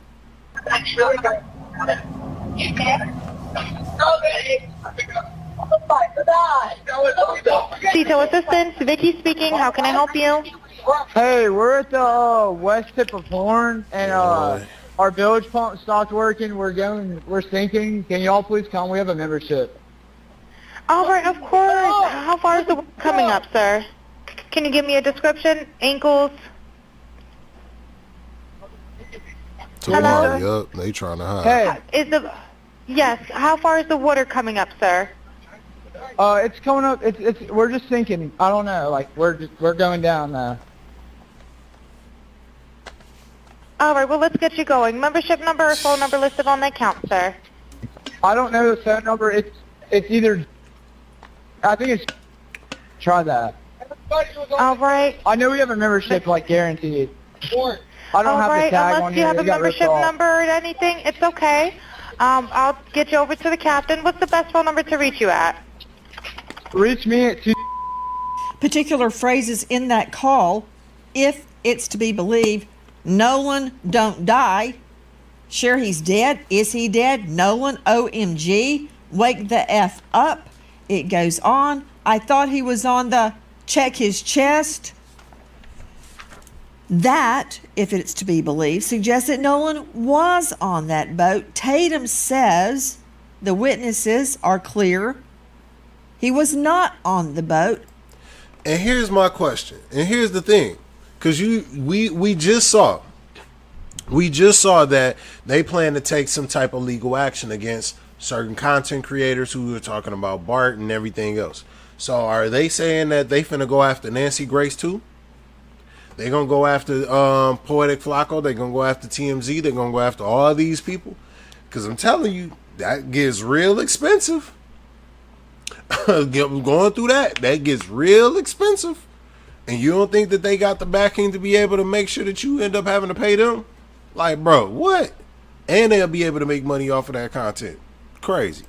Tonight, we learned in the last 24 hours the Nolan Wells family hits social media giants with subpoenas for all information related to Nolan's phone. First, straight out today. Let's go. Get that information. Matt Crime Stories investigative reporter. Then we will be joined by Brandon Tatum. Dave Mack, what's happening? Right now, Nancy, the family of Nolan Wells has announced that they are going after, they have subpoenaed documents for Nolan Wells' phone. They've gone to the media giants like, TikTok, Instagram, the Meta companies, everybody that Nolan Wells used to push out videos of what he was doing and pictures. And they're they believe that some material was deleted from Nolan's phone. And this is what they're trying to prove with these subpoenas, to get all of the information, as well as, by the way, the location tracking app Life 360. So you got Snapchat, WhatsApp, TikTok, Meta platforms, and Life 360. All of this, the court documents already filed, Nancy. Nolan Wells' family slapped subpoenas on multiple social media giants seeking his account information and data. This into the investigation of the teen college football player's mysterious.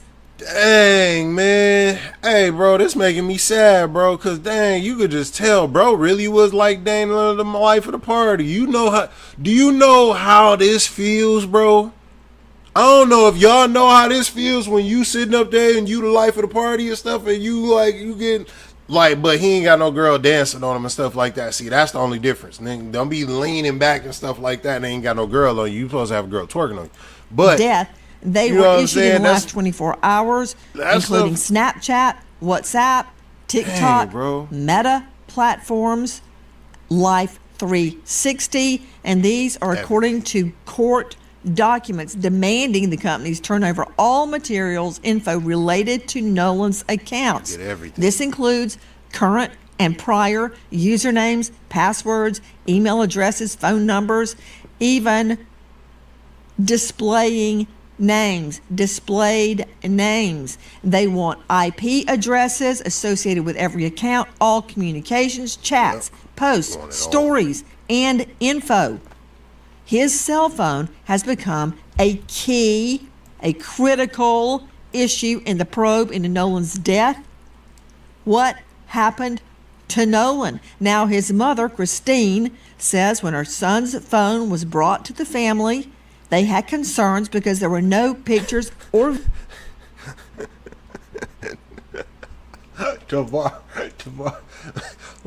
He was on the dance floor getting down on it. If you don't get your get down on it, it's bro, you knew what you was doing. On all of the Snapchat accounts, triggering their fear, items may have been deleted. Nah. That's what's happening. That's necessary. There's been a lot of controversy. Were photos, were texts deleted? Were snaps deleted? Facts. We've been trying to figure it out. Facts. But we're seeing through a mirror darkly. We don't know. But according to experts, a trail will be left if anything has been deleted, even if you delete it from the deleted file. Now, joining us, special guest, Brandon Tatum. You know him well. He's a former police officer with Tucson PD. That's what impresses me. What impresses a lot of other people is he is the star of The Officer Tatum. That just told me everything I need to. I did not know that this man was an officer in Tucson, Arizona. Do you realize how bigoted Tucson is? No wonder everything be making sense now. I don't know if y'all ever seen it when in Tucson where it was a dude that it was actually some dudes from Detroit that was just filming, and a dude came down randomly just disrespecting them, talking crazy, talking about ain't no N-word supposed to be over here, no niggas over here, and this, that, and the third, y'all supposed to get out of here. Now, mind you, they just filming this 8 o'clock in the morning, and dude just on his racist tirade. He ended up getting cooked too. He got a charge, he lost his job, all type of stuff like that, right? And he ended up, like, he was trying to take care of his wife. I think his wife ended up passing away. But this dude, like, they talked about how Tucson is very consistent like dog. So it makes sense now that Officer Tatum was a police officer in Tucson. That makes so much sense to me. Officer Tatum, thank you for being with us tonight. Question to you. You interviewed, as we played at the get-go, several of Nolan's friends. Did they show you photos, videos, snaps of that day on Horn Island? Well, Nancy, thank you so much for having me on. I spoke to 4 of the boys that are originally accused of being involved in Nolan Wells' death, and they did show me a lot of evidence. I want people to be very clear with this. That wasn't the question, you obfuscating goofball. See, this is the one thing, this is why I didn't go in the law. Is because I listen, I get irritated by certain stuff. One thing you'll learn in law is that you got to have that good ear. She asked a direct question. Did they show you evidence of this, that, and the third? He has yet to say yes or no. What he said was, they showed me pictures, they showed me stuff, they showed me other evidence. He didn't answer her question directly. I hate when people do that. Don't obfuscate from the question and answer what you want to answer. Answer the question directly and then answer it how you want to answer afterwards. But answer the question directly. Did they provide you the information, some evidence of them doing this, of being there and leaving afterwards? Yes or no during that point in time? Or, would Nolan still be in there? If you do have some type of If you got tangible documentation that shows that he was still there and they was leaving out, show it. But don't sit up there and obfuscate, dumbass. In my career, putting people in jail. My career is based on getting justice for people who have been done wrong. Bro, shut your goofy. Bro, all right, look, let me explain something to you, bro. You not a detective. You are an officer. You get called to the scene. You arrest the people that's at the scene. You put them in jail, and that's it. You don't prosecute nobody. You don't investigate nothing for real. If anything, the most that you will do off of investigation is when you just sitting up there observing. That is the most that you sit up there and do. You do not sit up there and collect things like that. That's why they have investigators for real. They have detectives to do that. Boy, if you don't shut up. Never been a defense attorney. So me going out and doing this was to find out what happened to Nolan Wells. And in talking to these young men, the burden of proof is they're going to have to prove to me. I'm not going to listen to what they say out of their mouth. They're going to have to show me. And in many cases, they showed me videos of Nolan on the island. They showed me videos of the boat when they were getting towed out, which is consistent with, kind of similar to what the phone call was. I mean, they showed me pictures of them with Nolan. They showed me phone records of them calling Nolan's mom and all of the above. So they seemed very consistent. They seemed very genuine. And they also proved to me some of the things that they had told me in the interview that I had with them that I have uploaded on my YouTube channel. Man, you could just tell dog sitting up here bullshit. You could just tell. Oh my God, you could just, dog, like, does he not know that we can see him? Do you not know we can see you? Like, is you? But hey, hold on. Before we even get past that, we gotta acknowledge Zachariah Williams for the $1.99. We appreciate that. Gotta show the love, gotta show the love, gotta show the love. And then they just came back with another $1.49. It's all love up in the neighborhood. We appreciate the family. We appreciate the family. Mr. Tatum, are you telling me that they had reception on Horn Island? Because many people are saying, well, the reason that there's nothing on Nolan's phone of that day, like there's no pictures, there's no snaps, there's no text, there's no anything, not because it was deleted, but because he didn't have reception. But you're telling me the other boys did have snaps, photos, videos, and reception? Yeah, no, Nancy, let me clarify this for you. Do you see what I'm talking about? Do y'all see what? Hey, bro, this is what I be saying, bro. When people ask you direct questions and you try to give your answer, this is why I hate when certain people are like. There's a part of me that believes that Officer Tatum had the same class all day in high school. If y'all picking up what I'm putting down, I believe Officer Tatum had the same class in high school all day long. I'm not lying at all. It wasn't that they uploaded this online. They showed me videos and things that they took from the boat during the outing on 4th of July. I was personally out at Horn Island. I rode out there on a boat, and I didn't have great reception there. And I left my phone in the boat when I got into the water and we were actually going out to do interviews. Objection. Thank you, Nancy. Thank you. How are you?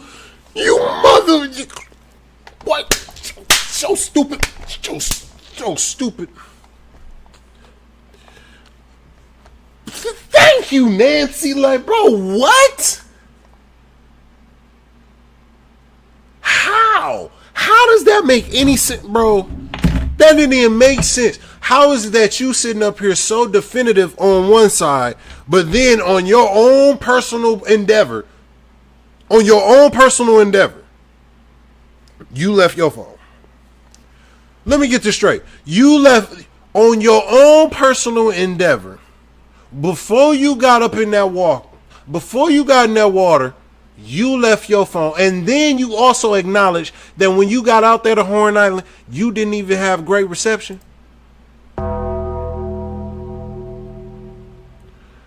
But you just saying that everybody got photos and videos and all this stuff and Snapchats and everything else while they out there. Hey, yo, what the fuck? Bro. Objection. You've been in court long enough to know you're gonna get objections. You said you didn't have great reception, but you did have reception, did you not?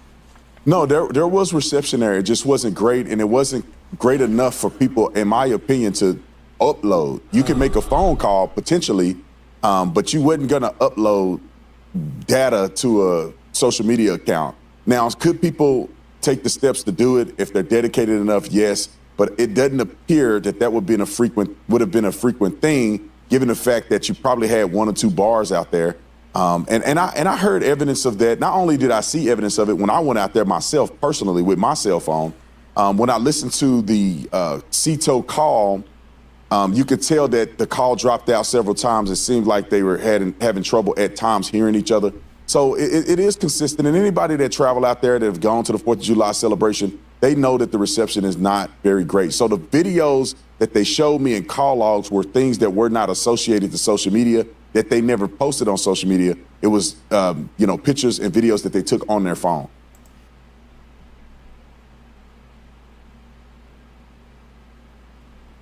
Bro.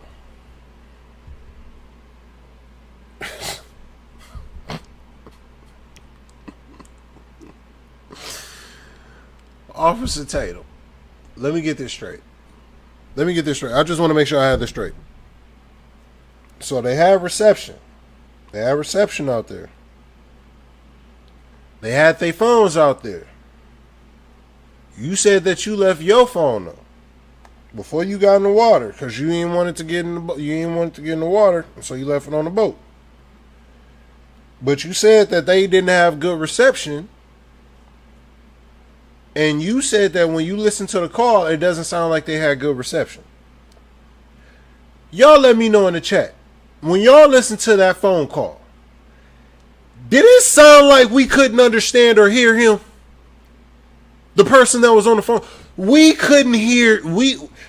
Officer Tatum just sat here and said that you couldn't get good reception and that you couldn't actually talk. Like, you listened to the phone call and you couldn't make out what was being said.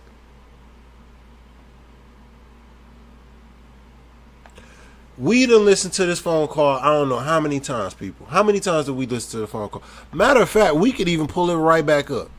We got it right here.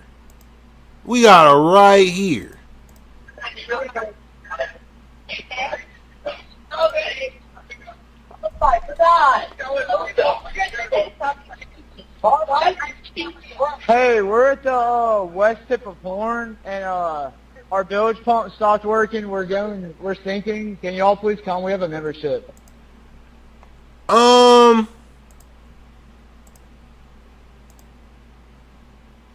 People. What about that was hard to hear? Can anybody, please somebody tell me what was hard to hear about that? I heard, you can hear the background. What was so difficult to hear about that? But going by what he said, what did he say? Showed me in call logs were things. So it is consistent. And anybody that tried, they were having trouble at times hearing each other. So it dropped out several times. The CETO call, you could tell that the call dropped out several times. It seemed like they were having trouble at times hearing each other. We're at the west tip of Horn, and our bilge pump stopped working. We're sinking. Can y'all please come? We have a membership. So I listened to the CETO call. You could tell that the call dropped out several times. It seemed like they were having trouble at times hearing each other. So it is. Shut the fuck up!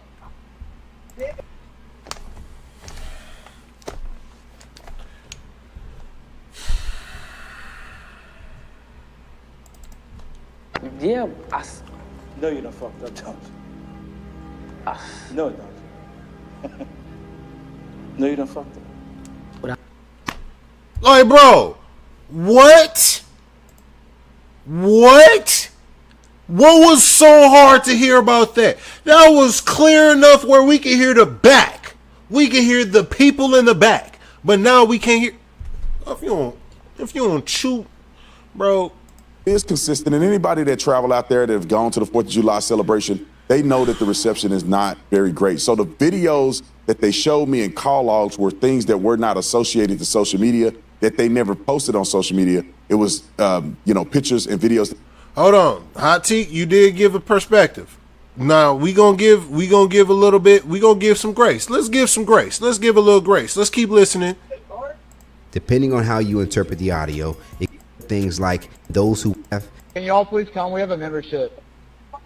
Shut the fuck up!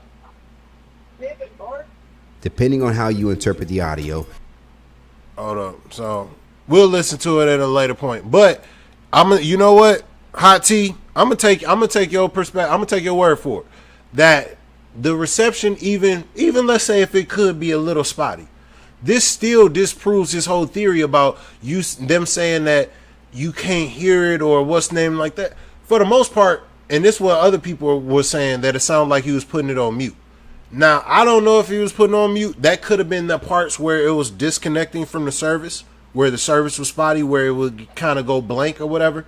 But as far as them being able to communicate, them talking, I don't think I've heard any part in there where it sounded like we couldn't decipher what he was saying to her. More so than anything, it was that he just couldn't comprehend or understand what she was saying because he was so inebriated. That's what I was getting initially, was that he was just too drunk to be able to say like what it was. But that's just my thought. I could, and I'm giving a little grace. But I'm not going to be doing what Officer Tatum sitting up here doing. This mug talking about that it was just clear as day. When we could hear that part clear as day, and he talking about, oh no, you couldn't really hear it. It was spotty. Boy, if you don't they took on their phone. Okay. Let me refine my question. Reframe it. I take it from your last answer that the answer is yes, you had reception on Horn Island. Yeah. Yes, I did have reception on Horn Island.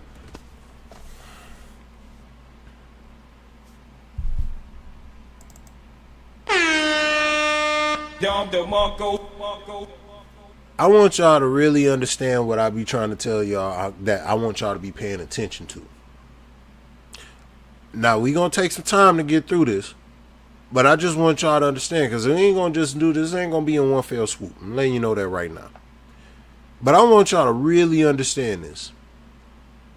How many times, before Nancy even just did this, how many times did I say, answer the question directly and then give your answer? I know when somebody is trying to obfuscate and when they are trying to just give you what they want to give you. That's like if I ask you 2 + 2 = 4, right? And instead of you saying yes or no, you sit there and give me a reasoning as to why 2 is a different type of figure, where you shouldn't even try to equate it to something else, and then this, all this. But does 2 + 2 = 4, mother? Don't give me everything else besides what I asked you. Does 2, yes or no, does 2 + 2 = 4? And it's that simple. But a lot of times, people like him, they obfuscate, they deflect. That's all they do. They deflect, they deflect, they deflect. They love to deflect. That's why Nancy just pinned him. So you saying, I'm taking that as a yes, that you have reception. This is called setting up a trap, where I'm getting you to I'm asking you these questions for a specific reason, but you keep trying to obfuscate. Stop deflecting. We just played that CETO call. It's 2 words, SEATOW, and it's kind of insurance that people have that are boat goers. And if you have a problem, CETO will come and tow you back to the mainland. They said they had a problem. They said they were taking on water. One of your takes is that all the chatter that we're hearing, wake up Nolan, are you dead, Nolan, wake the F up, Nolan, could be referring to the battery, the bilge on the boat, that it's all unclear. Regarding the boat being disabled, apparently it was not. Listen. So first, at 9:56 a.m., the boat... Hold on, bro. I love hold on, bro. Nancy coming back like this, y'all.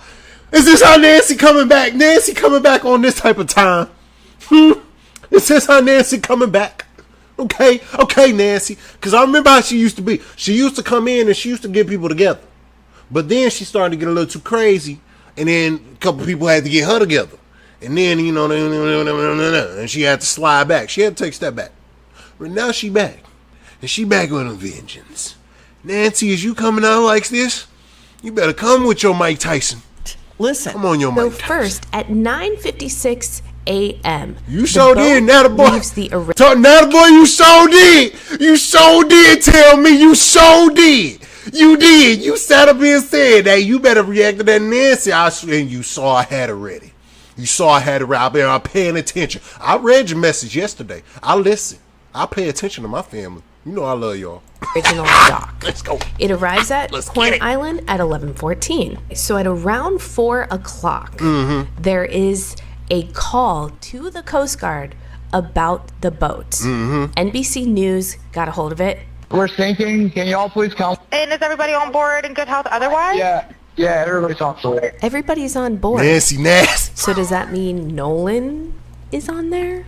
Who was on that boat? Won't it? At 4:31, the boat leaves Horn Island and it is towed approximately 3 miles, and then the tow ends. So after 3 miles, they go back to the original dock, okay? They arrive at 5:44 p.m. So it looks like this is where Horn Island is, and this is where the original dock is that I am referring to. I looked it up, and El Camino Real Road is in Gulf Hills, Mississippi, which is right above Ocean Springs. So I'm wondering if this is the house where they got the phone. Now, the boat travels to Fort Bayou. At 6:06, the boat returns to the original dock. Then, from the original dock, the boat goes back to Fort Bayou, and then they go to the boat launch, and it is put onto the trailer and moved by the vehicle. Did they drop people off at the original dock, travel to Fort Bayou, pick somebody up, and go back to that original dock? And then, from there, why was there an hour and 13-minute time? Woo! What she say? Hold on, say it one time. I need to hit again. I want to hit it. Let go. I'm talking about cooking. Ooh, you brought a roast. You brought a roast to this feast. Yes, I'm talking about tenderism. Fall off the bone tenderism. Is this tenderism? This look like tenderism. Jesus. Somebody up and go back to that original dock. And then from there, why was there an hour and 13-minute time gap? This boat was sinking hours before, and then they're just having it docked for an hour and 13 minutes. You would think they'd want to get that boat out of the water ASAP. That from the real TikTok detective. The boat wasn't sinking. They told Cito it was sinking. What's the truth? Was it sinking and they repaired it? Did they have a leak and they repaired it and kept on SOP? Brandon Tatum joining us, former cop, now star of The Officer Tatum. Did the young man explain those travels we just identified? Yeah, 100% they did that. I wish that people on the internet would have had an opportunity, and they can go look at the interview that I did with Warren, but they had an opportunity to actually talk to these young men to get this in perspective. Because some people... I'm going to tell y'all this right now. We doing that tomorrow. We doing that all tomorrow. We making sure that we going through them interviews. We going through all the, because if within 1 minute we see that boy was already lying, I can't wait to decipher this entire situation and interview. Lord Jesus, I'm gonna break this down. Boy, have no idea how boats function and how they work. They explained to me, they took me on a boat and showed me exactly where they went, where they docked, where did they, stop at, how did they get the bilge pump and the water out of the boat, and all of the above. So they were sinking, they were taking on water. The water came up high enough that the batteries weren't working. They had to get a tow to kind of tow them out, where you can see the young lady saying about 3 miles out. It's a complicated boat's jargon, but they ended up getting the boat out. They ended up getting it to the point where they could run the boat, run the water out of the boat through a hole in the boat that they ended up plugging. They explained all this. Anybody that does boating know exactly what they're talking about if you hear them explain it on the interview. So they have an explanation for all of these things. And not only that, Nancy, they showed me video of them on the boat, and Nolan was not on the boat. Nolan was not on the boat log, and there are people who saw Nolan on the island closer to around 6 p.m., which is far after they left, far after this phone call was made. I saw text messages from the young lady that Nolan was with, the young lady named Katie. I saw her text messages. In her text messages, she said that she heard the boys yelling for Nolan to get on the boat. He did not. She said in her text message that she did not see Nolan get on the boat he came on, which was Wyatt's boat, which is the boat that was sinking and they ended up leaving on. So it wasn't just a statement that they made on a podcast. They were actually showing me evidence to the contrary of what the mainstream YouTubers and some media outlets are putting out to the. Hold up! Did he just throw Katie under the bus? Katie already came out and said that she didn't see Nolan, and he said that he was leaving to get on get on a boat with his friends that he came with. That was the original comment. Correct me if I'm wrong, chat. Let me know, family. Let me know. But I could have swore that she already came out and said, hey, me and him did talk, but bro was going to get on the boat with them. That's it. Now you're saying that there's text messages that you saw. So we got to believe your word. Lying ass Officer Tatum. You got to be high and drunk. Why would we ever believe you? And I ain't see nothing from Katie to say that anything else. You ain't do no interview with Katie. Where's the interview with Katie? It seems like, and I don't know, maybe I might be tripping. It seems like he been throwing her under the bus a lot because he's not getting the type of I don't know. I just keep seeing that he keep throwing Katie up under that bus. And that's sick, man. That's sick if you really trying to throw that girl up under the bus. To people at large. And so I wish that people would go watch the interview or at least take some time to listen to these boys' statement. And I'll say this, Nancy, too. I wish that the family would have taken the time, or at least Benjamin Crump would have taken the time to reach out to the lawyers or reach out to these young boys to get their statements so they're not wasting their time sending everybody on a rabbit trail when they could have just talked to these boys. And they could have, but they refused. Because I saw a message from Warren where he called Nolan's mom twice. I've seen messages from Warren's stepmother, Ashley, where she sent Nolan's mom a text saying, please reach out to me whenever you're ready. I would like to talk. Other parents I saw messages from who reached out to Nolan's mom saying, we need to talk. Can we talk? I'm available if you need to talk to us. This is evil. This is evil. Did you just hear what this man said? He said dog called Nolan's mom twice. We just heard the dude sit here and lie about how he tried to contact them. First he said, and correct me if I'm wrong, I ain't finna go back into it because we already went back, and anybody that just got in the chat, you could just go back just about like 20 minutes. We literally seen at the beginning of this video him interviewing one of Nolan's friends, and he lied within 30 seconds. He stated that he texted Nolan's mom first. He said he texted her. Then he said, when Officer Tatum asked him, so when did you talk to her? He said, right after he asked that question, I didn't actually talk to her.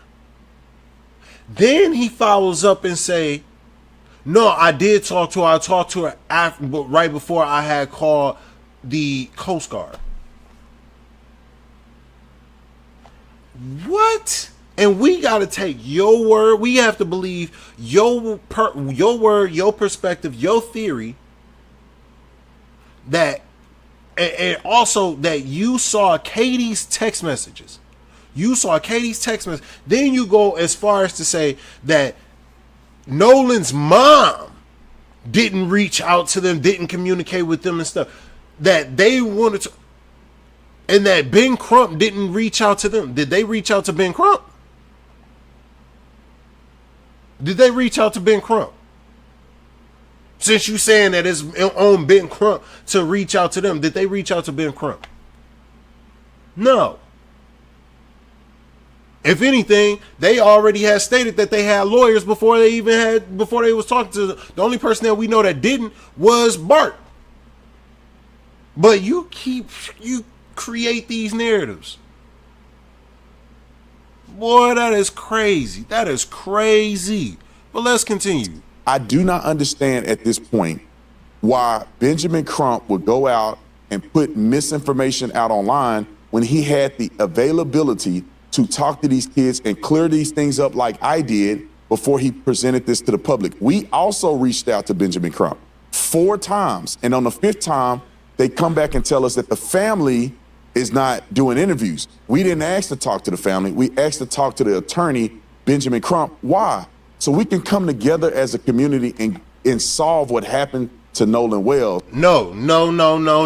See, this is how you know he's a bad faith actor.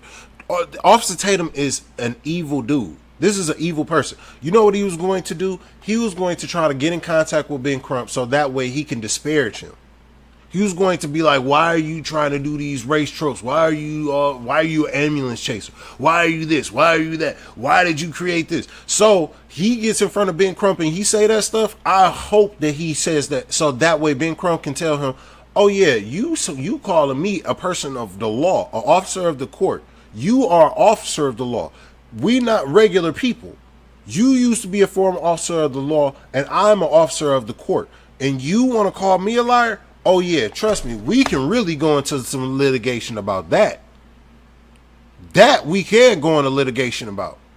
It's one thing as a content creator to sit up here and do stuff. You do this stuff and you use your title as being a person that was a law enforcement. This person is an officer of the court. So please believe that you saying that this lawyer is lying is not the same as saying that a regular person is lying. A lawyer, you call a lawyer a liar, trust me, that is fraught with legalities. Trust and believe. That is fraught with legalities. Like, bro, you better be on your best when it comes to that. Not create and stoke division, which is what I've seen Mr. from Tatum, Benjamin Crump. that is exactly what we're trying to do. And I hear everything you're saying, and you know, I think like a prosecutor. My main goal is to find the truth of what happened to Nolan Wells. And one thing I cannot get away from is the medical examiner. I'm trying to get to tonight's news, which I'm going to get to, but, oh, you were seeing video from WLOX. Speaking of sinking, is at an alleged issue with the boat bilge. Well, Randy and Bunny on TikTok have their interpretation of that. Watch this. Detail assistance, Vicky speaking. How can I help you? Hey, we're at the west tip of Horn, and our bilge pump stopped working. We're sinking. Can y'all please come? We have a membership. All right, of course. How far is the water coming up, sir? Can you give me a description? Ankles? Hello? Hey. Yes. How far is the water coming up, sir? It's coming up.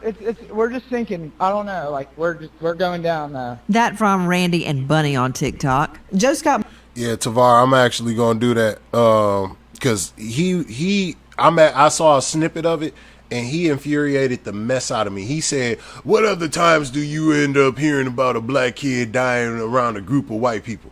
And then the prosecutor, he couldn't say too much because I don't know if he was just upset or he just may not know of the most recent cases. But if he would have been debating me, I would have been able to been like, "Oh yeah, Daniel Irvin just died off up in Texas, and he was a person that was on the swim team, and then he goes fishing with his friends, his two white friends, and guess who doesn't come back? And guess who ends up taking his car, throws out his phone, throws and deletes their text messages, and do all that. And guess what they get charged with? They got charged with tampering with evidence. That's it. They never reported it. They never did any of that stuff. They just sat up there and just left it. Then they end up going to find him after his mother ended up putting out a missing report, persons report. That's one. The next one, the person that just died up in the electric forest over here in Muskegon County.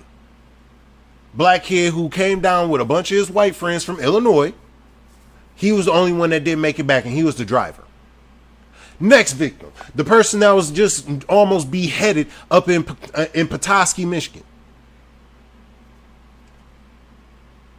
Next person, the kid that was the 12-year-old, the 13-year-old. Like, how many times do we have to sit up here and act oblivious to this stuff? The prosecutor might have not known that information, just be able to say that off the ribble, but I do. Morgan, very quickly before I can get into why the family believes they need subpoenas to social media giants to get the truth about what happened to Nolan's phone. Anybody can say anything after the fact. Facts. Those boys may be innocent. They can look like choir boys, angels now, but I still don't know what happened on that boat, and I still see conflicts. Yep. Can they be reconciled? I hope so. But until they are, we're on it. This is what I can't get away from. Let's go, Nancy. Please show Joseph Scott Morgan the autopsy diagram of the victim's occipital bone. Okay, I don't care what anybody says.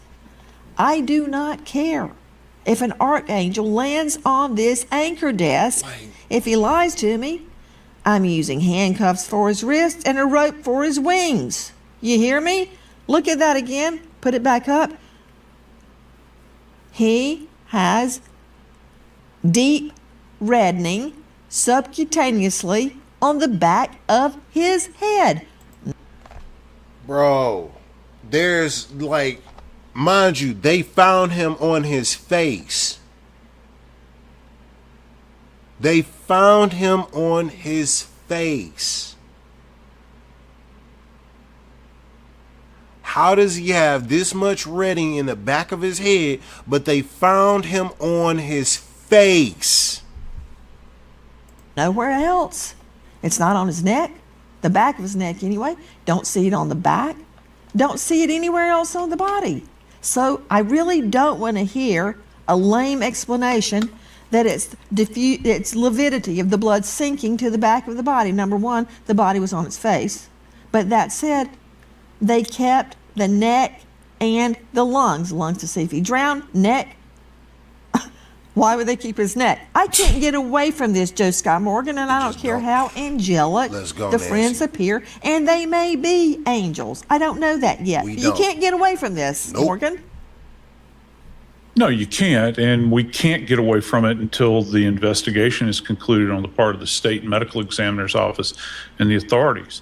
And in Mississippi, and I can promise you this, you know, as the day is long, they're not going to release this information because it's an ongoing investigation. I know everybody wants it. Now, what we do have is a second view. We've got a second set of eyes on this from a highly accomplished forensic pathologist, I might add, former chief medical examiner for DC. And he went over Nolan's body very, very thoroughly. And Hey, before we even get into that, shout out to my dog right here for actually recognizing that dude is extremely accomplished. I don't think y'all understand to the depths of what like his level of accomplishment is. Let's put it like this. Any type of dignitary, congressman, or anything like that, more than likely he's dealing with that. Any type of situation where it's one of those high esteemed individuals, regular people or whatever. But Washington, D.C. has a lot of prominent people. Not just the president. You talking about the Supreme Court. You got all different types of people. This dude is very, very established. And then, brother, good stuff.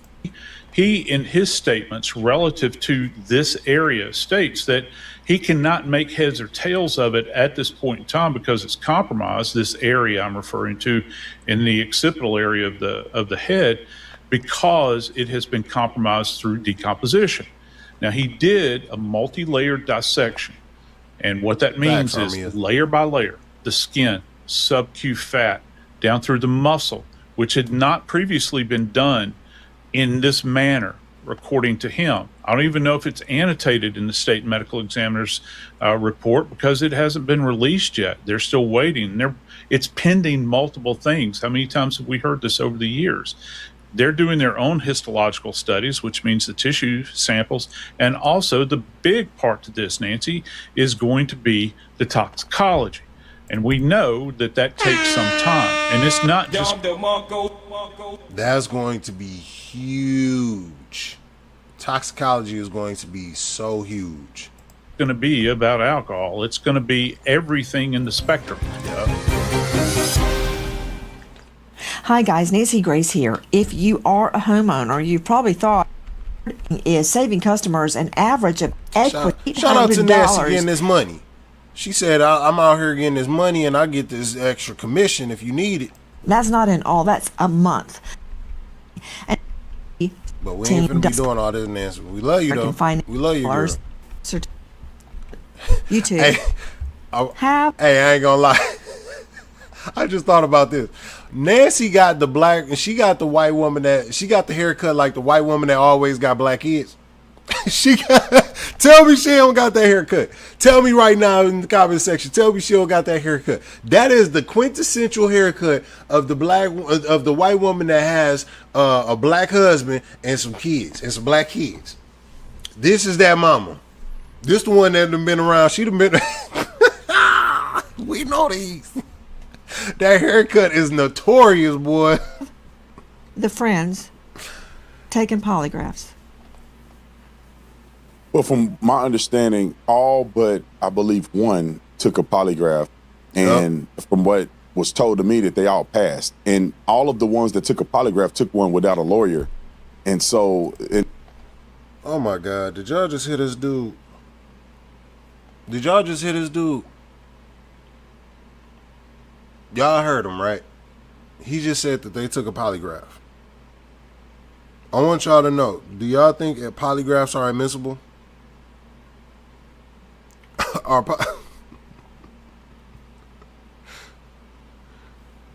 Oh, word. I know she lost her fiance right before it was. Once Nancy went black, she never went back. Yeah, she did that haircut. That haircut is notorious, boy. But nah, for real though. They cooperated with all of the ones that took a polygraph took one without a lawyer. He said a polygraph, like he brought up a polygraph like that actually means something, right? So here's the thing. And I want to just look this up real quick. Like, polygraphs, for the most part, polygraphs are not substantiated because they've already been known to be easily able to be manipulated. So because you can manipulate them, they don't use them in court a lot, if I'm not mistaken, because I know that they used to in the past.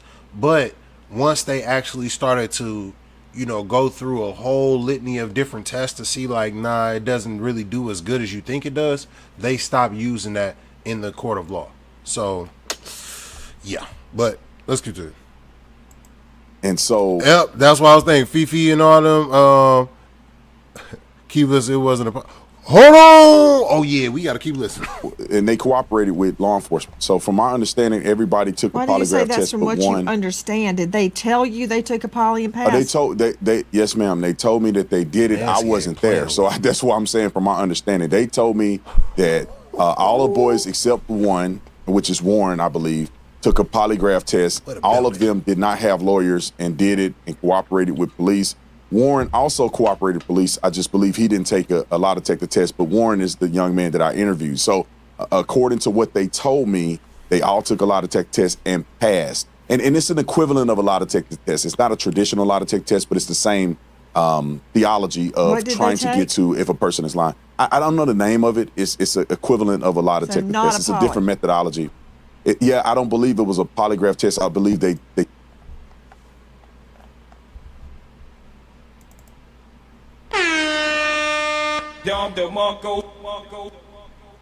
What?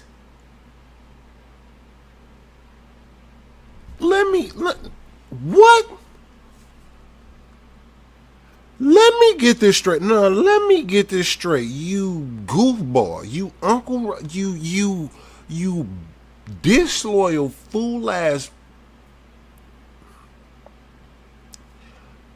This smug real life just sat here and positioned that they took a test as if they took a polygraph test, even though that's not even admissible in the court of law. But he used it to manipulate, to mentally manipulate and position that they are without guilt. But then the moment that Nancy just applies a little bit of pressure, not doing what Stephen A was doing, like Stephen A just being like, "Oh, let me be differential, let me be fair here." No, be real here. Be real, be smart, be intelligent. You try to position as if they took a polygraph test, as if that removed any guilt or that tried to take away any type of malfeasance that could be positioned towards them. Are you crazy? We gotta hear that again. Took other strip. I gotta hear that again, because I need to understand exactly what type of test. You didn't even, first off, and then they told you that they took the test. You didn't even see the test results yourself. So you go and giving hearsay. Bro, if you don't, bro, man, hey, I'm gonna tell you this, bro. You better off going down a hill of razor blades and landing into a pool of alcohol before you get into a legal or a debate with anybody ever again.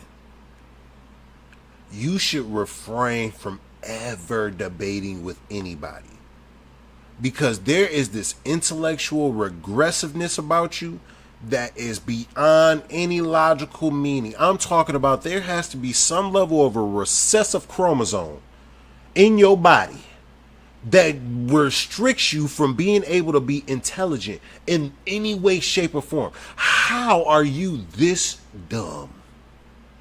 How are you this dumb?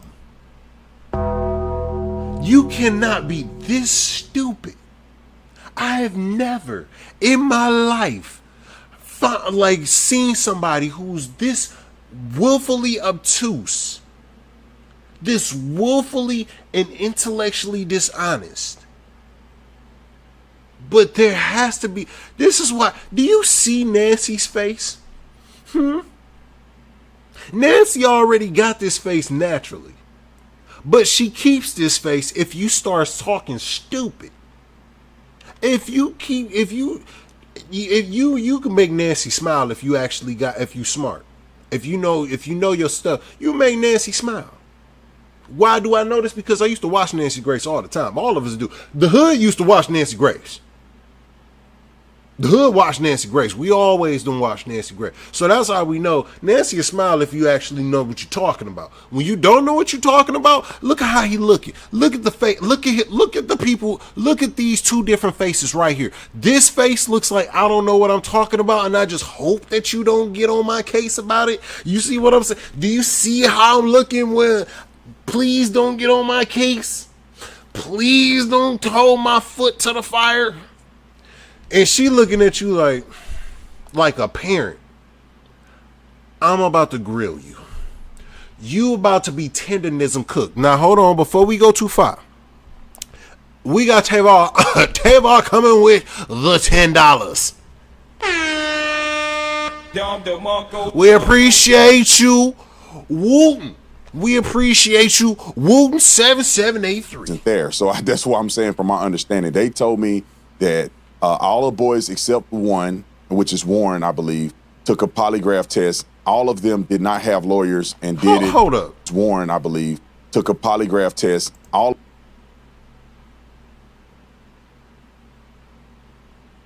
Nah, bro. You ain't just tell me that this dude just lied on purpose. You not telling me that this man just lied on purpose. What did we... I'm going to do it one more time. All of them did not, except one, which is Warren, I believe, took a polygraph test. All of them did not have lawyers and did it and cooperated with police. Warren also cooperated with police. I just believe he didn't take a lot to take the test, but Warren is the young man that I interviewed. So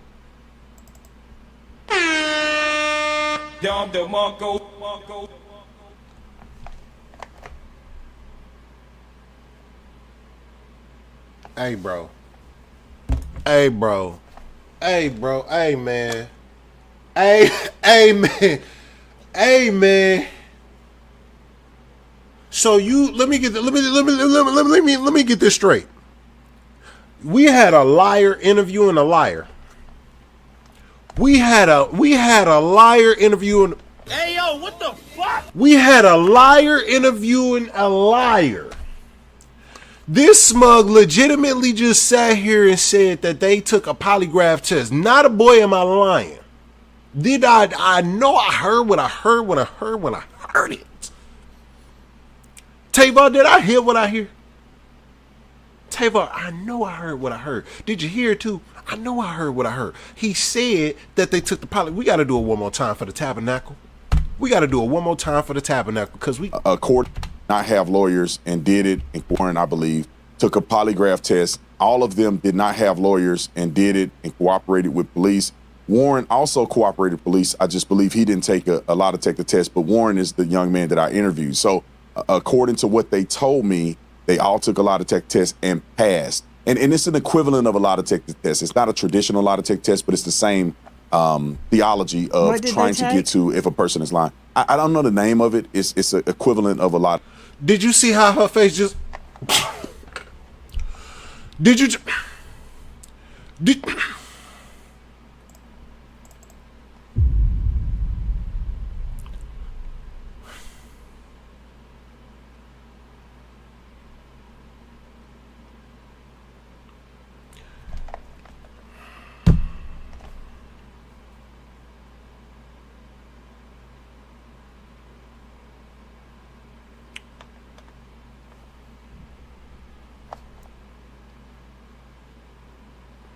I'm lost for words, people. I'm lost for words. I'm sorry. I'm not used to dealing with this level of stupidity. I'm not. This level of stupidity is different. This is different. This is a different methodology. I don't believe it was a polygraph test. I believe they took other stressors in order to analyze if the people were telling the truth or not. So then the answer to did they take a polygraph would be no. Well, yeah.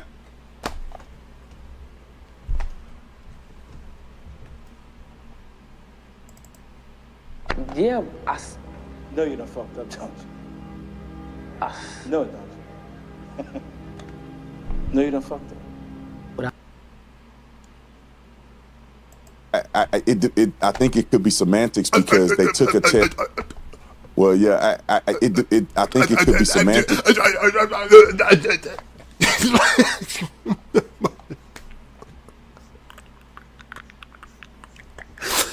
Bro, what?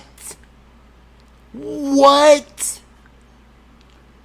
Bro, oh my God, bro. I ain't gonna lie, bro. This is funny. We are officially halfway through it. And I am struggling because how many times can you lie? How many times can we catch you in a lie?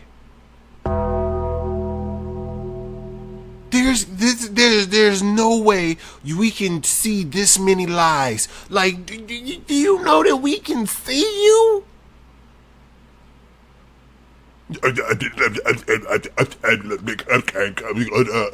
Squirrel.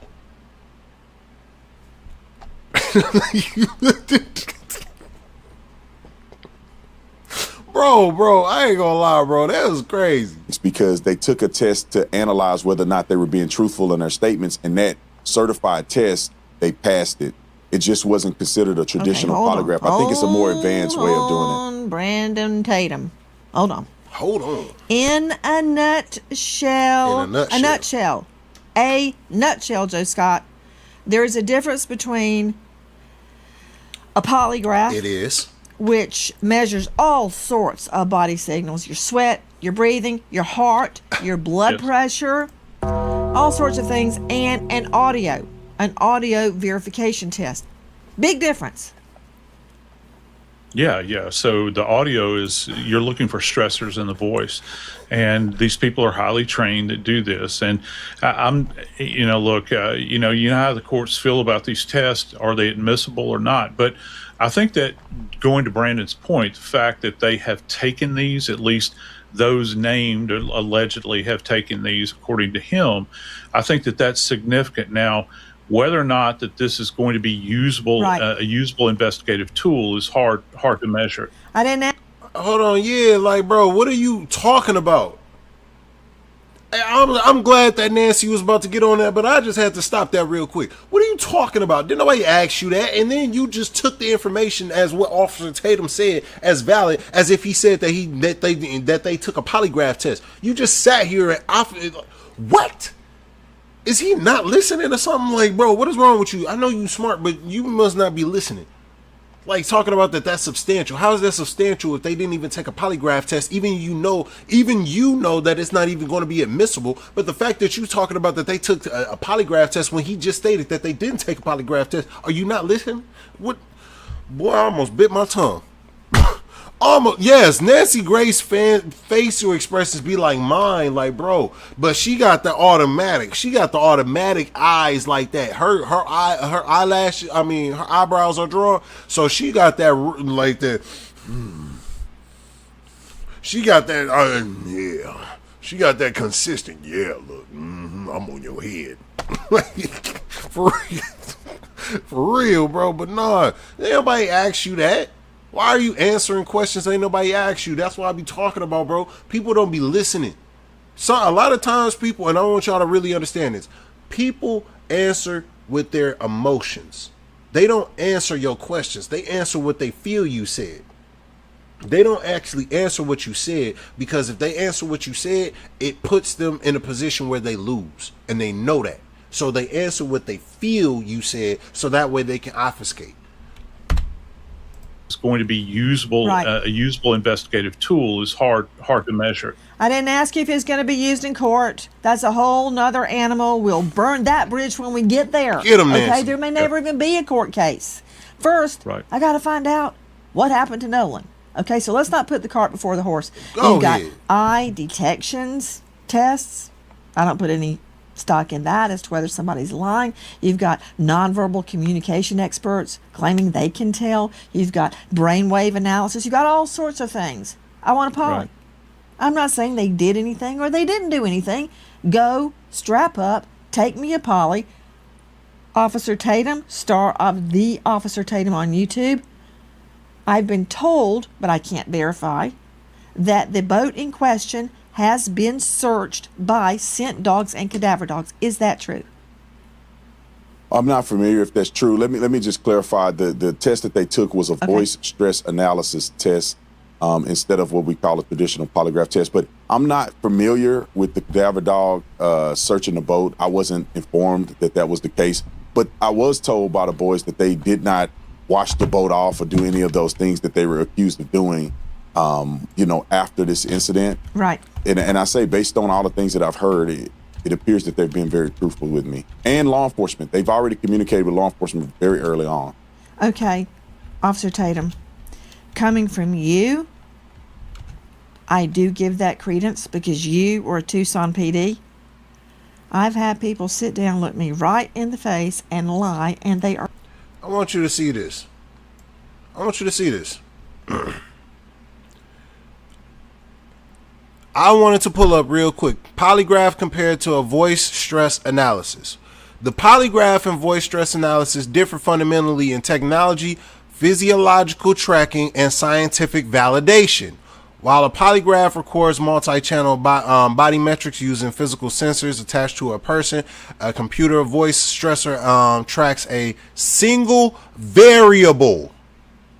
Involuntary micro tremors in the voice via microphone. Are you slow, stupid, or dumb? I'm gonna tell y'all this, and y'all can tell me this because I already know this as a fact. I've worked in banks. I've been a statistician. I've done so much when it comes to stats and everything else, and doing reports. One thing that you know, you never take validity from a single variable statistic. You never take you never take credence from a single variable statistic. That's like with the per capita stuff. Per capita is a single variable statistic. That's why it's so flawed, because you don't have the capability. It literally is inexplainable because you don't have the numbers are easily able to be manipulated. Just like how that test is. A single variable analysis does not actually. A multivariate analysis gives more credence because you've actually did more stress tests. You've done more due diligence towards it to see if there's any other analytical way that this could end up going wrong. Here's a perfect example of how single variable analysis is flawed. Do you want to understand? I'll give you a quick example. Let's just say, hypothetically speaking, we're talking about per capita, right? Per capita. You got 30 people. You got 30 crimes in a population of 300,000. You know what that is? That's 100.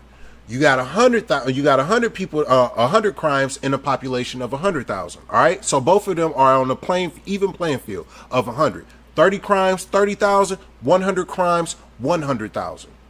All right. Both of them are at 100. This group right here, this population group that has 30,000, they get 5 more people. They get 5 more crimes. 5 more crimes get added to that 35 crime, to that 30 crime log, right? Now they increase to 35. Guess what that crime rate goes to? 116. 116.7. Guess what has to happen for that to get equivalent to that 5 increase of crime for that 100,000 population? 17 more people need to end up getting into a situation and committing more crimes, or 17 more crimes need to happen just to equal out to that 5. That is how easy it is to misconstrue and deflate or manipulate stats and data. If you don't know how easy a single variable analysis is able to be manipulated, it's that simple. Now, mind you, in that group where that person got that 5 increase, it could have been one person that did those 5 crimes.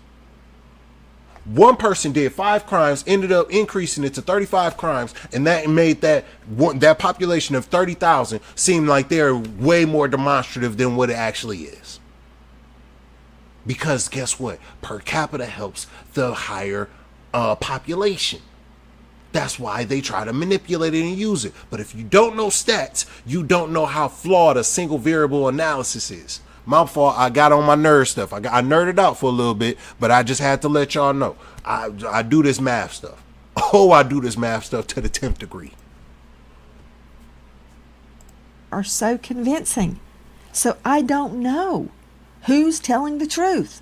I don't know what happened, and that's why I really resent people suggesting the investigation be shut down. We're not doing that until we know what happened. Officer Tatum interviewed multiple of the young men on that boat. Mm-hmm. Now, let me address what's happened in the last hours. The family is not buying what they are saying, that nothing was deleted. They're not saying they're lying. They're not saying they're telling the truth.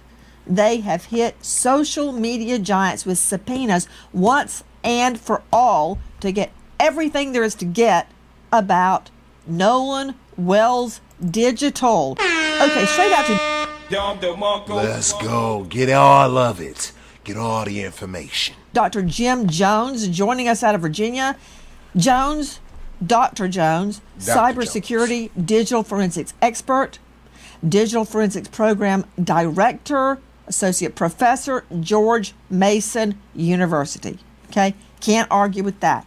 Okay, Dr. Jones, what will the evidence reveal? Let's just start on Nolan Wells' cell phone. Let's start with Snapchat. Sure.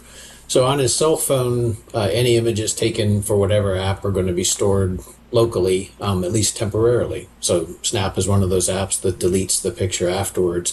The key here is that when digital files are deleted, the data does not immediately go away. So the data is left intact at least for fractions of a second, sometimes hours, days, weeks. So what they'll find, assuming that they have access to the unencrypted data on the phone, is they will find bits and pieces of old text messages, videos, pictures taken, and that might reveal something that they can timestamp to the event in question, yet the picture is not still in the active files. That would suggest a deletion. Okay, hold on just a moment. Let me see, Jones. Dr. Jones, I'm just a trial lawyer. I need you to explain carefully what you just said. Let me ask you some pointed questions. I love Nancy, bro. Now the boy. Thank you. Thank you. I like when people who understand my intellectual prowess and direct me to look or review other people that are intelligent. I love that because that helps me. Do you know how much I'll be suffering having to deal with stupid people and having to review stupid people?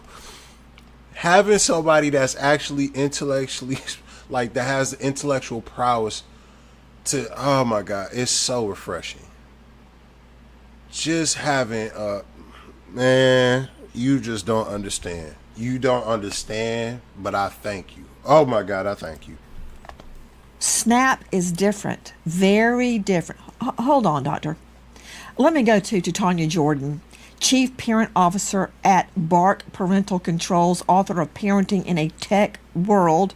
Snap is a whole nother can. Hey, now the boy, hey, former anti-money launderer. I be doing my developments. I do all my performers. I do all my stuff. I do everything. The 10-year reconciliation, everything. I do all my stuff. So yeah, I make sure. I appreciate that. I know you know exactly what I'm talking about. I was on like the performance and all that, bro. My sources of use. I make sure I go through the ups. Like my stuff so detailed, you'll be proud of. You see my stuff. I'm to the 10th degree. I'm overzealous with mine. Of worms. The other night, example, my son and I, John David, we both love Kung Fu. We're watching The Ultimate We definitely got a link. Man, and I fell asleep. It was 2 o'clock in the morning. I woke up and I looked at him. He was furiously on his phone, and of course that raises a red flag. Why is your son on the phone at 2 a.m.? I said, son, what are you doing? And he said, I'm responding to a snap. I'm like, let me see. Who's snapping you at 2 o'clock in the morning? It's some freaky dude in his underwear on the other side of the world. He went, gross, number one. And he said, they disappear. Okay. Snap. What is it? Snap is an app that was developed to send disappearing nudes many, many years ago. So it's wild, and today now flock to that app, and parents allow it. Myself included. I regret letting my son have that app. So now, fast forward to today, children think that this media disappears because that's the user interface presented to them. But the media does not disappear. Children sitting on either side of them can take a picture with their phone, and that data lives on Snap servers because, as we know, law enforcement has had a heck of a time subpoenaing them and getting access to it. Okay, that's gibberish. So, does a snap disappear? Hey, bro, Nancy funny, bro. She is crazy. She's just saying, like, that's different, bro. Just say exactly what you do. Like, just say what it is. You can send messages, and that's what, and they can retain them. They have some place where they retain those messages that get deleted, and they can give them right back, but they don't like to. Like, just be blunt. Like, Nancy don't like all that extra fluff. That's what that was. That was fluff. Stop doing the fluff. Be direct. Snap I appears love this. to disappear to a user. So if I send a snap, and If let's y'all say can see- Nancy, you y'all can see send my me a knees. snap. I'm sitting up When here I like a open little it up, it disappears from my view. But that media, that photo, that video that you sent me, it is still alive in Snap's ownership. Okay, so what that means to me as a trial lawyer is I can subpoena it and I can see it. Mm-hmm. Yes. Okay, that made perfect sense. Now I get it. So my son is telling the truth that it disappeared. Yes. To him. To him. But not to Snap. Okay. All right. They have what an about entire server for WhatsApp? That doesn't disappear. Correct. WhatsApp does not disappear, but WhatsApp is also reported to be encrypted. So Meta moved, and a very big disappointment to anybody who cares about child safety, to make WhatsApp end-to-end encrypted. So good luck to law enforcement trying to get anything that happened on that app. To Dr. Jim Jones, digital forensics expert, associate professor, George Mason University, program director, on and on. Dr. Jones, I, like Nolan's mother, find it very unusual that Nolan, for a period of hours, there's nothing. He is a prolific snapper, Insta, you name it. There's nothing there. I got a problem, number one, of him separating himself from the phone. But no teen does that. Nobody does that. But if he's out in the water, he may leave it on the boat so it doesn't get damaged. But I find it hard to believe that he left the boat, leave with it and his keys, and that he wasn't taking pictures and on the boat, on the way out there. Where's all that? That's human behavior. It is. Which is not your forte. But Dr. Jones, explain to me what these subpoenas mean. Dr. Jones, from what we're learning in the last 24 hours, Nolan's family demands all IP addresses associated with his accounts, all communications, chats, posts, stories. You can explain later to Tanya what is a story, and all other information. The phone is critical because there's nothing on it for the critical hours. Subpoenas issued in the last hours to Snapchat, WhatsApp, TikTok, Meta, all Meta platforms, and all location tracking platforms, including Life 360. Okay, doctor, what does it mean? So what they're trying to do is find everything that was pushed up to the servers. And as Tatiana pointed out, some of this content is encrypted as it goes through the servers. So they won't be able to see the content on the server, but they'll have a record that an image or a video or a message came through. So what I would be looking at is I would compare what the providers, the servers, show to what's on the phone. And if I find a discrepancy, that would suggest that something has been deleted from the phone. What I say, I said that at the beginning. I said, check that phone, check that phone. We've been saying that for a while, I think, family. We all been saying that, like, check that phone, because I've been saying, hey, if they unlock that phone or anything like that, there's more to it than that. Like, you know, there's going to be, like, if there's anything where that passcode was removed and there's a timestamp of when that was removed, and that's in the backlog of that data profile, oh yeah, man. Oh yeah, that's going to be very important. And then after that, if Snapchat and all the other stuff is deleted, and then they end up getting some information that kind of suggests that there was some there to all of these speculations, it's going to be bad, Bubba. It's going to be bad. Anybody that had access to the phone could easily delete something on the phone. Much harder to delete what's being held on the servers from the phone. I assume his phone had a password. There are certain things that you need the password to do, such as delete activity. But If you don't have a password and you pick up your phone, if you're touching the screen, that leaves a trace. If you're trying to power it off, that leaves a trace. So we should be able to see people without a password trying to actively interact with that phone, as well as someone that has it. So we would do a forensic. What I just say?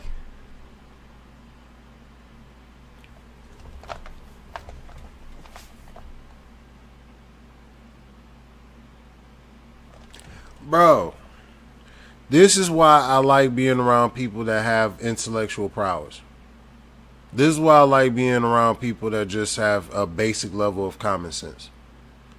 Because when you just have common sense, a lot of things just make more sense. When you got a lot of people that don't have common sense, stuff don't make sense.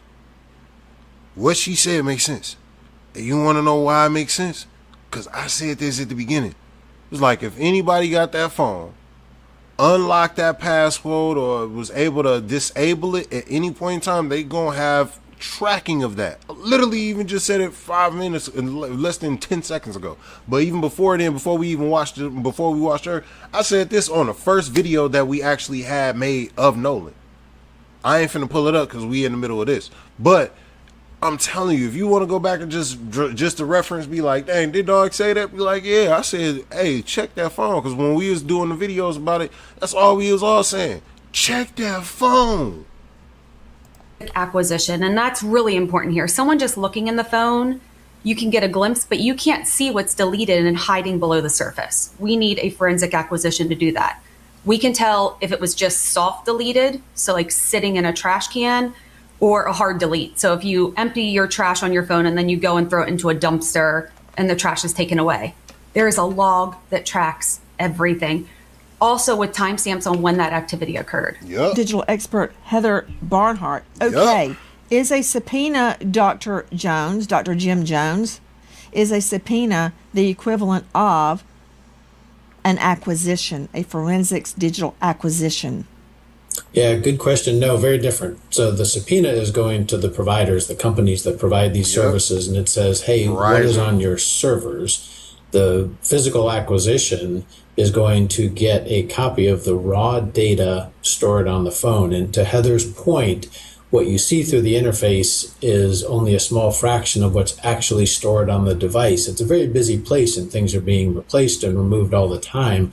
The physical acquisition will take a snapshot in time of anything that's left, in particular, the fragments. She also made a very good point about the logs. Phones, modern smartphones, keep very detailed logs. Yep. It's not the picture, but it will tell you that someone deleted a picture, and you may even have a timestamp or other metadata that would help you know something about that content, even if you can't see the content anymore. So, Dr. Jim Jones, if I delete something, let's just pretend it's a text. We delete a text. Then you go to the deleted file and delete it from the deleted file. Still on the We server. can't see it, but there is a record of that, and it is very likely revivable. Yep. Yes, to the record, for sure. There's a record of that action happening. Revivability depends on how long it's been since it was deleted and what else the phone has been doing. So it's a very unpredictable process. Think of it as something that decays over time. Sometimes that decay is very rapid, sometimes it's slow. And we know there's a difference in retrieval time on an iPhone versus an Android.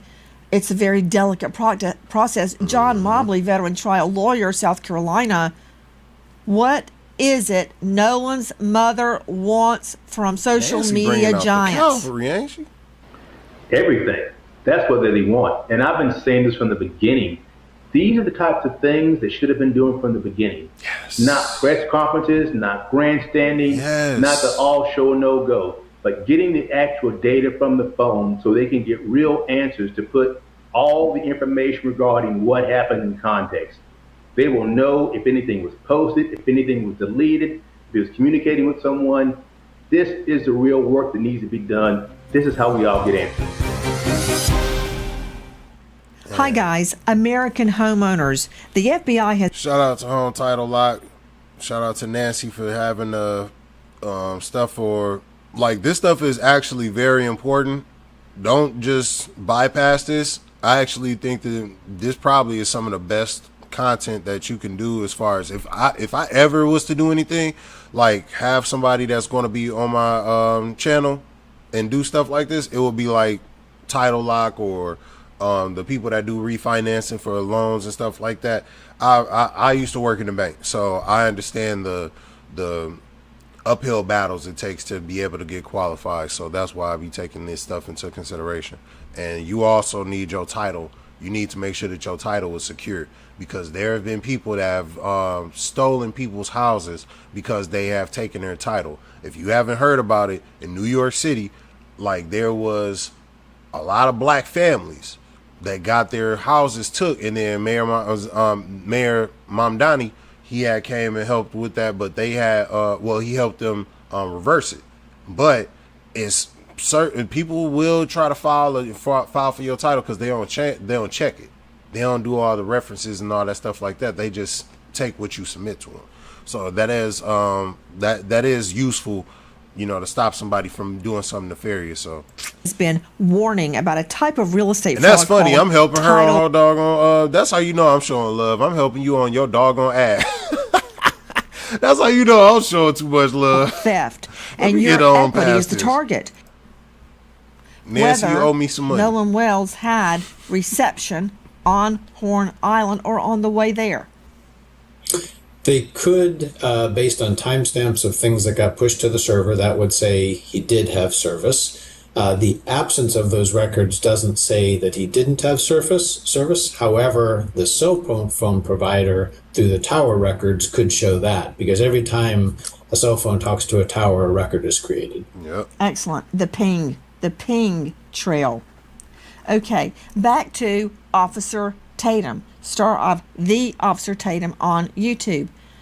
Did the young men you interviewed, I believe it was 4 of them, state that Nolan did not have reception, or did they explain why there are no pictures, text, instance, nothing on his phone? Did they have an explanation for that? Yes, ma'am. They didn't mention anything about whether Nolan has service or not, but they articulated the reason why Nolan may not have, you know, certain pictures on his phone. And they had mentioned because Nolan spent the night at their house the night before, because it's traditional for the last few years that they actually went to Horn Island together. But they were saying that they had taken pictures at the house. Some of the pictures that you've seen floating around online were pictures that they took on the boat, but they didn't take those pictures when they got out, you know, out there to Horn Island, because they were having fun. And I would argue that they were drinking, and I couldn't imagine that they want to get underage drinking on camera. So what they had articulated to me, that it wasn't abnormal for people not to snap and not to do a lot of pictures and things like that, because they were focused on But you being told off me of the they mainland. showed you pictures and videos. Yeah, That's what I swear to God, I was just about to say that. Thank you, Nancy. Jesus Christ. Like, bro, do you know that we can see you? Like, bro. Hey, yo, what the fuck? Like, bro, what is wrong with you where you just always gotta lie? Like, she just be catching you up, bro. She been cooking you this entire show. You have been getting cooked. I have never seen you every time.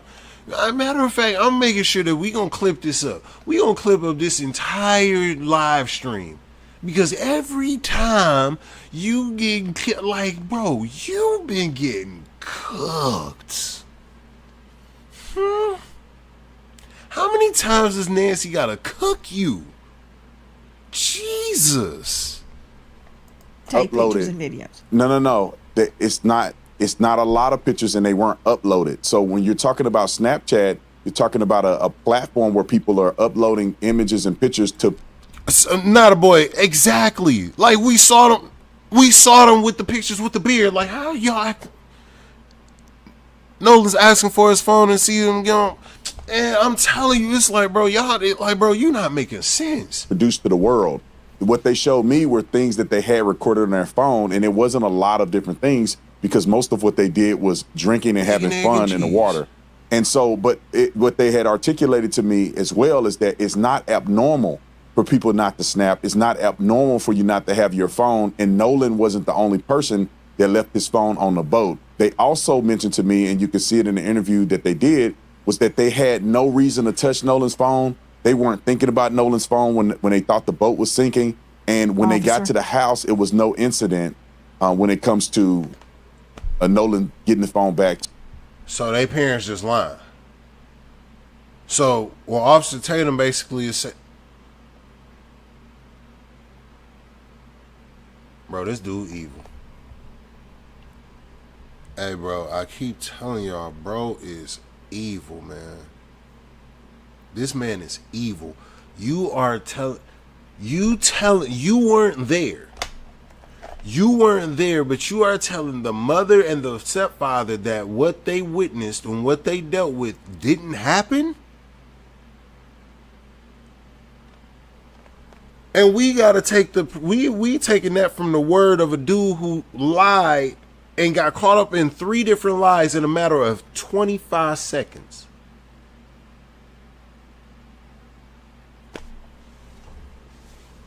Oh, man. Officer? The friend and parent.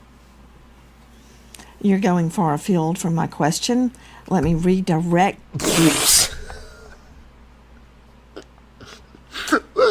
Look at that. Bro, Nancy is not playing with them, bro. Nancy is not playing with him at all. Did you hear how she just... Officer. Bro, I used to cook people... Boy, I should have... Look, bro, I should have... There's parts of me that regret that I didn't go into law school. But boy, it's so many times where I used to want to cook people like him. I had a passion for wanting to cook people like him. I knew that I would have my I would have my my days where it's gonna be some people that's gonna be ready. But these type that like to lie and squirm and deflect and obfuscate. Oh, when we used to do mock trials, I used to freaking see these types. Ooh, I used to freaking see them. My professors used to be like, why? They used to be mad that I didn't want to go into it. I just told them I didn't have a passion. That's why I didn't want to go, bro. I scored a 161 on the LSAT. Just to give a frame of reference. No, 163. To Nolan getting the phone back to the friend and parent. You're going far afield from my question. Let me redirect you back to their phones. Stupid. Nolan has nothing on his phone. They have pictures and videos on their phones. You told me that they exist, whether they posted them or not. So they were taking pictures and videos. Don't you see why the mom, Nolan's mom, is concerned? There's nothing on her son's phone. Let me see the chat real quick. I know I'm tripping. What side of it? What'd you say, Sada? Hold on, let me see. Nolan did change shorts. He went from beige to dark blue. Oh, whoa. Now it's that they thought the boat was sinking. Y'all catch that? They thought the boat was sinking. Oh, it is sinking, and they thought the boat was sinking. Because it was Independence Day and everybody was selling Independence Day on the island, you know it was going to be a lot of food and a lot of alcohol and a lot of illegal drugs. Don't be happy. And, yeah, they need to ask about the officer records. Why did he quit? I swear to God, I was thinking that same thing, bro. I was thinking, like, I'm going to do some research. I'm going to do some research and see if he did, like, if he quit or if he was terminated or if he was forced to quit. See, a lot of them are forced to quit when they are about to get in trouble. They either forced to quit or forced to retire. So that way they can kind of still keep their benefits. But this is an officer that also has a liquor brand. But let me continue real quick because I want to make sure that I'm seeing what the family talking about. The picture that the beer cans was with 3 co-people. He was in blue shorts and found in blue shorts. All right, so that disputes that takes care of that. Tatum had his mouth open, looking like Jimmy Carter, smiling back. In those days, now he looked like he was he got to take a toilet break. Yeah, he looked like he got he went from yeah, I did see that. And then it's like, officer, let me redirect you. Let me bring you back here real quick. And he looking like, bro, nah, I don't want to get cooked no more. I keep getting cooked. Like, bro, it's just bad. It's like, I ain't gonna lie, I'm getting cooked. he getting cooked. Like, I'm just saying, like, he just getting cooked right now. She looks like the woman on Color Purple.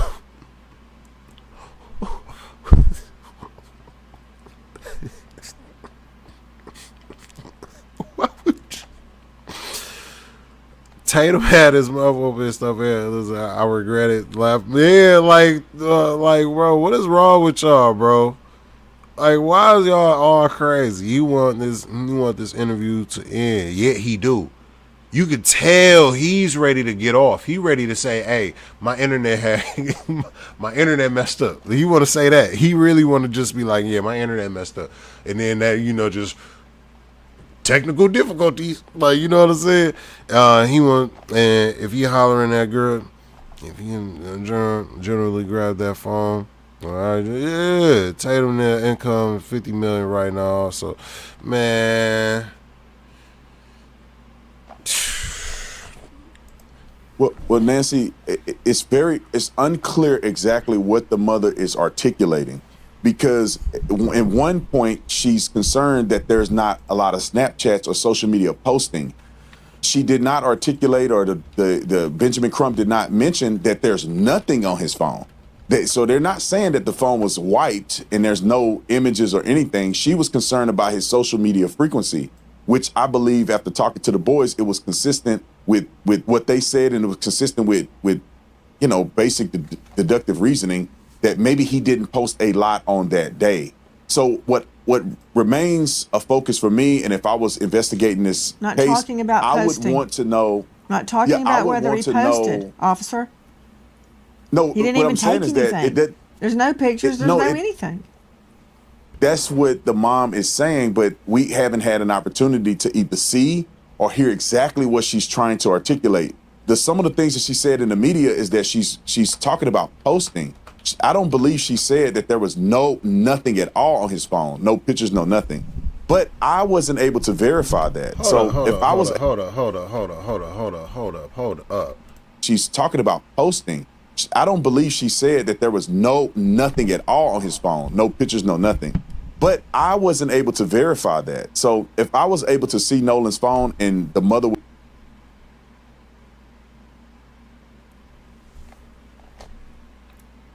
Hey, bro, I'm gonna be honest with you, bro.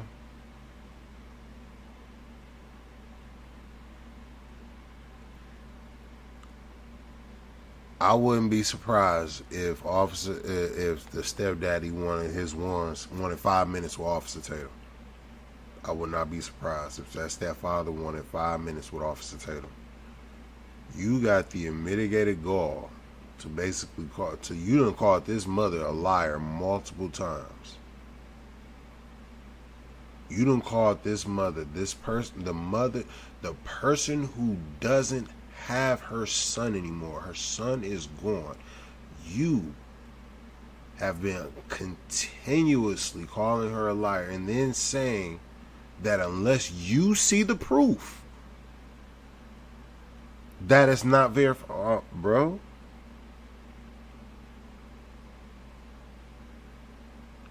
I'm telling you right now, if I was that stepfather, I would have been like, bro, I need my 5 minutes. You a man, I'm a man.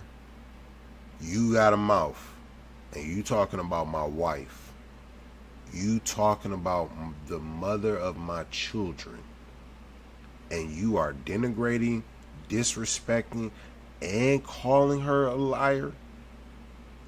I need my 5 minutes. To the bathroom, lock the door. I need my 5. Is either gonna go that way or the other way. because I'm not finna keep having this. I wouldn't be surprised if they do take legal action against dog, because this is like not even just not defamation. You are creating more lies than truth. But even more so than anything, that you've pretty much went out on a plenty of different time periods and said that she's a liar. Bro, I ain't gonna lie. If it wasn't one thing, I know that stepfather probably do one of his ones with you. I would not blame him whatsoever. Because if that was me in that same instance, I would want to kick your fucking heart out. Like, bro, you tripping. Was able to show me exactly what she's articulating. I'll be able to have a better perspective in comparison to what Warren and the other boys were telling me. Oh, that's his biological father? That's his biological. They've been saying stepfather. That's his biological. Oh man, no, I definitely need my 5 minutes. It ain't even no maybe about it. I thought that was his stepfather. That's his real daddy. Oh, I need my 5. I need it. I need it. You talking about my bloodline? I'm beating you. I'm sorry, YouTube. I don't condone violence or anything like that. I'm talking about as a parent that has a person that's sitting up here denigrating them to the utmost. Bro, I'm getting you. I'm getting you. I'm doing you the foulest. I'm doing you dirty. I'm talking about beating you like it's off Mortal Kombat. Beating you like it's gonna be. It's ping, ping, ping. Like, bro, I'm talking about me. It ain't even gonna be that. I'm talking about like, bro. Y'all remember Goodfellas? Remember how bro had got did up in that bar? Like where they put his teeth on the what's name and then kick. Like, bro, I'm talking about beat. Like, bro, you talking about my son and my daughter and my wife, bro. I ain't. The level of restraint, bro. The level of restraint that father. Ooh wee.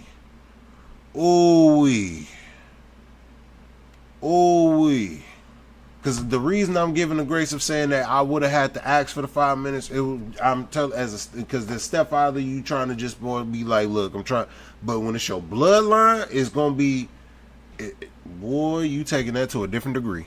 I mean, I only have one side of it, and then I have a fractured perception from what the media or what the mother is saying in the media. So when the police officers look at his phone and they do a forensic extraction, if they're allowed to. Let me see this. Hold on. Yeah, because we going to play it. I just want to make sure that I end up getting it. I got to make sure I chop into the chat. Yeah, see, now the boy, you understand. Yeah, the 5 minutes, I would listen. And then you talking about that's the actual father. Ooh, he asked for his phone all day. And has said that at the pool party he was asking for it. Then it was when he got into another fight and they beat him up and jumped him. I don't know if that's the situation, but I hope that ain't. 5 minutes, damn right. You already know. I believe that stepfather is his father. On no way the alleged father would have been hiding this long. True indeed. Exactly, Ms. Vernez. He worked too hard just to be jeopardized his career. Yeah, Brandon is too for the. You know he a tool. Keep watching this going. Ooh, I'm scared. Look, Fifi. I'm already boss. I'm scared because I like bro. He making me mad. He has white. Yes, I've seen that, and they still call her a mud shark. He's sitting up here doing all this, and bro. They would make him a slave if he were. And he literally said that, bro. I seen the video where he said that he would not mind being a slave, or he agreed with Charlie Kirk about that. Oh my God, that was like, bro, you gotta be you ignorant. What Ross said, they named Nolan Wells because they say the lineage. Yeah, I did hear about that. He was related to Ida B. Wells. I did read that. I was actually going to do a video about that. That he was related to Ida B. Wells and stuff, because that's heavy up in Ida B. Wells out there in Chicago, baby. You know what I'm saying? So yes, Goodfellas, that fight was going got him. You know what I'm saying? Hey, yeah, true. That is what got him taken out at the sit down.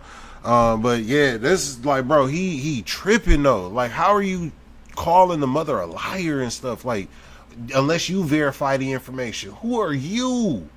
You hold no authority. That's like having us sit up here. So here's the crazy part. Bart can sit up here and talk about that he wants to sue people. But then people like Officer Tatum will be like, well, can't nobody take no legal actions against me. So if can't nobody take no legal actions against Officer Tatum, can't nobody take nothing against that old girl who just making up stuff as well. Because she can recant it, but Dog's sitting up here just lying. Do that. They will see plainly if Nolan was on his phone, if he had taken pictures, and if they were deleted. Now, I'll implement this as we begin to try to guess and figure out what was happening on that day. It doesn't seem to be reasonable to suggest that the boys were in his phone deleting things. Now, after hanging out with the boys and getting to know them well, they're very intelligent young men, very savvy, and they were raised well. I would project, if I were to make an assumption, that if they were trying to cover up something that happened to Nolan, I would perceive that they would throw the phone in the water or something where it never would be recovered. Or I need him to stop trying to use words that he don't really know. He's done that too many times in this doggone interview, bro. Stop using words that you don't really know. Like, if they had access to get into the phone, they wouldn't just delete. They would just completely rewrite the phone, or, you know, do a hard reset. Or they wouldn't give the phone back to mama or the family anyway. So with those factors put in place and what I've talked to them about, it seems as if their story seems consistent to me, that they did not get in the phone. They did not know his password. They had no reason to believe that there was a necessity to get in the phone. Officer, and they gave it over to the I'm not saying family. you're wrong. I'm saying I'm not taking anybody's word for anything. Thank you. Until I investigate it and corroborate it. Again, that's fair. Maybe they're completely innocent. So he just admitted that he's being unfair then. Like, he just admitted that he is being unfair. He just admitted it. Because you sitting up here creating these narratives, he just sat up here and just told her, yeah, that's fair. But you creating all of these narratives based upon your assumptions and your theories about them being raised right and all of this other stuff, and that their mother must be lying about how long it took for them to get there and all this, and the kid talking about that, yeah, I did call, but then 5 seconds later, nah, I didn't call, actually, I had sent a text, then 5 seconds after that, no, I actually did call, but I called her right before I called the Coast Guard, and that's the person that we supposed to believe. We supposed to believe you, the same person that sat up here and said, yeah, they took a polygraph test, but then 10 seconds after that, when Nancy asked you, so they did take actually even before then, you clarified and was like, no, they took a different type of, what type of test was it? What type of test, what is it called? Like a enhancement, I forgot the name of it.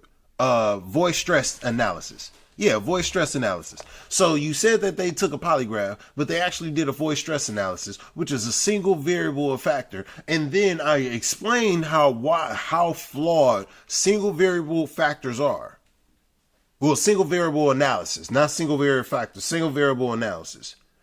And yet and still, and it's not even a polygraph test, in which I just showed y'all that polygraphs is way more scrutinized because it's a multivariate way of analyzing your responses, opposed to just seeing if your voice tremors. And we supposed to take your word for it, and you calling his mother a liar, bro, you can go to the hottest part of hell. Okay? Maybe they're not. I don't know. Or maybe someone else had something to do with Nolan's death. I don't know, but I will find out. And you said, I don't know what she said exactly. Well, here is what Nolan's mother said. When we opened it up, there was nothing. There were no saved pictures.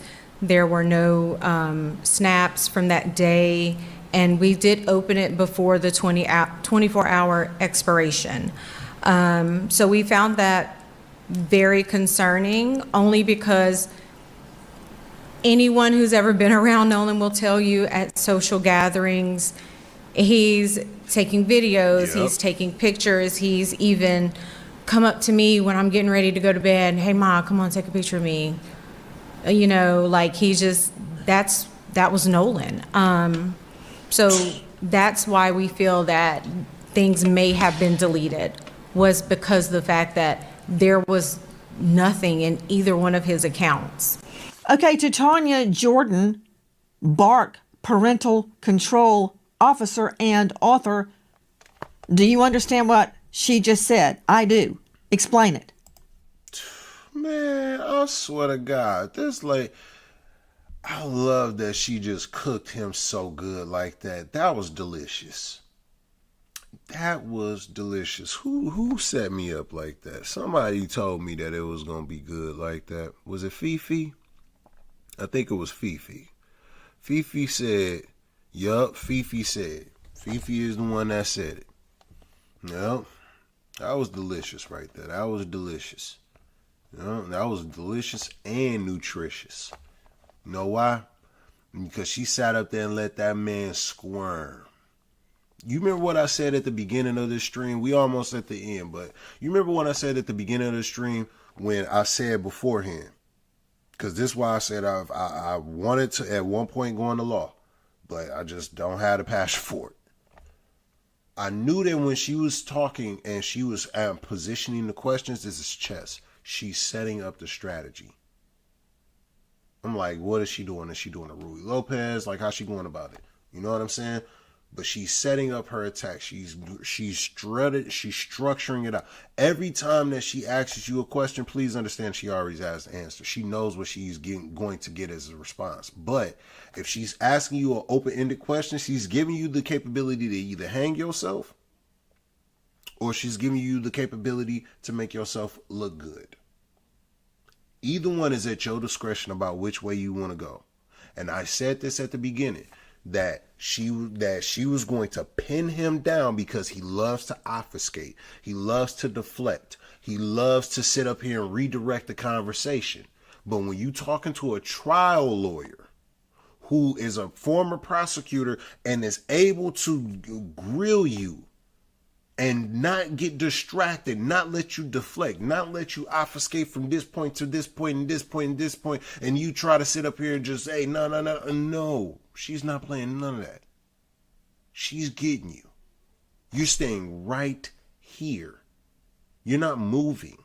You're staying 10 toes down right here. But he keeps trying to go left, right, and up and down. No, you're standing right here. And then when she asked him the question, no. He said all of that stuff, and then she played that video. That was delicious. Jesus, that was nice. Absolutely. When a child dies, every second, every hour, every day matters. Families and investigators need timely access to lawfully requested evidence so they can find answers and hold the right people accountable.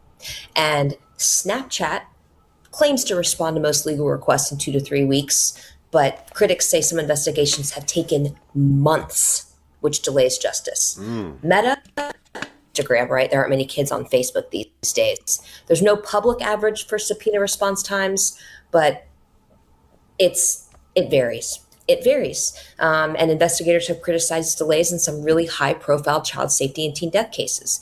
WhatsApp, we talked about that earlier. Even with a warrant, Meta generally cannot read or produce message content because it doesn't have it. That's what we were talking about with the challenges with encryption. It's not a response time thing, it's the encryption. Yeah. So I don't know if I answered your question, but I just felt it was really important to be very clear about what we need for justice and what social media companies are not providing in a timely manner. You're very clear. I want Tatum to be right. I want this to be easily explainable when we know all the facts. Facts, yes. But we will not stop. No, we will not. Until we know the facts. I love that, Nancy. I love that, man. That's what's up. That's what I'm talking about. Hey, man, shout out to everybody up in the chat right now, man. Everybody in the chat, man. Go ahead and make sure that you put the 100s up in the chat for Nancy. She done shout out. She done showed out today, baby. She showed out today. Put 100 up in the chat for Nancy doggone Grace. Nancy, I got time today, Grace. Like, she came through, got her cut, got a little black, you know what I'm saying?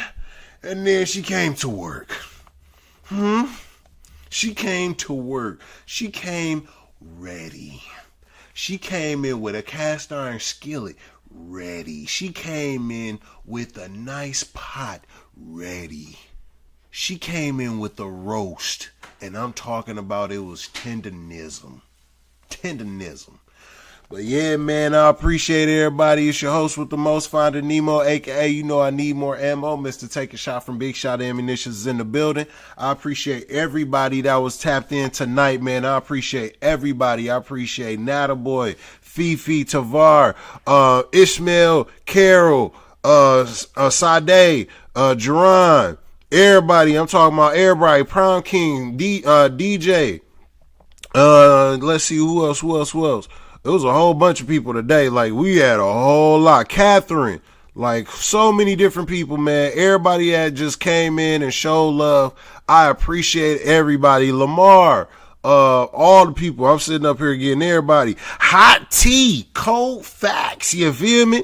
You know what I'm saying? I gotta show my baby love. Blank face, 41. Everybody, man. Do over. Yep, all of them. You know, I make sure that I shout out the family. I gotta shout out the family. Veronica. You know what I'm saying? We got to make sure we shout out the family. I shout out the family because y'all support me, and I appreciate that, man, because, you know, y'all could be anywhere. Y'all could be doing anything, but y'all are here with me, and y'all showing some love and support, and we kept over 100 people in the chat continuously as we've been rocking out this entire time, so I appreciate that. And then also I see it was ANDPMD, I don't know, but yeah, man, everybody else, man, I appreciate all y'all. And also Rain Phoenix Tiller, you know I gotta make sure I shout you out as well, player. 007 High Five, everybody, I appreciate all y'all, man. Y'all take it easy. I'll see y'all tomorrow. We got more to cook. We got more cooking to do. If this is just where, I can't wait to see that interview. That interview that Officer Tatum did, I can't wait till tomorrow. We gonna be cooking.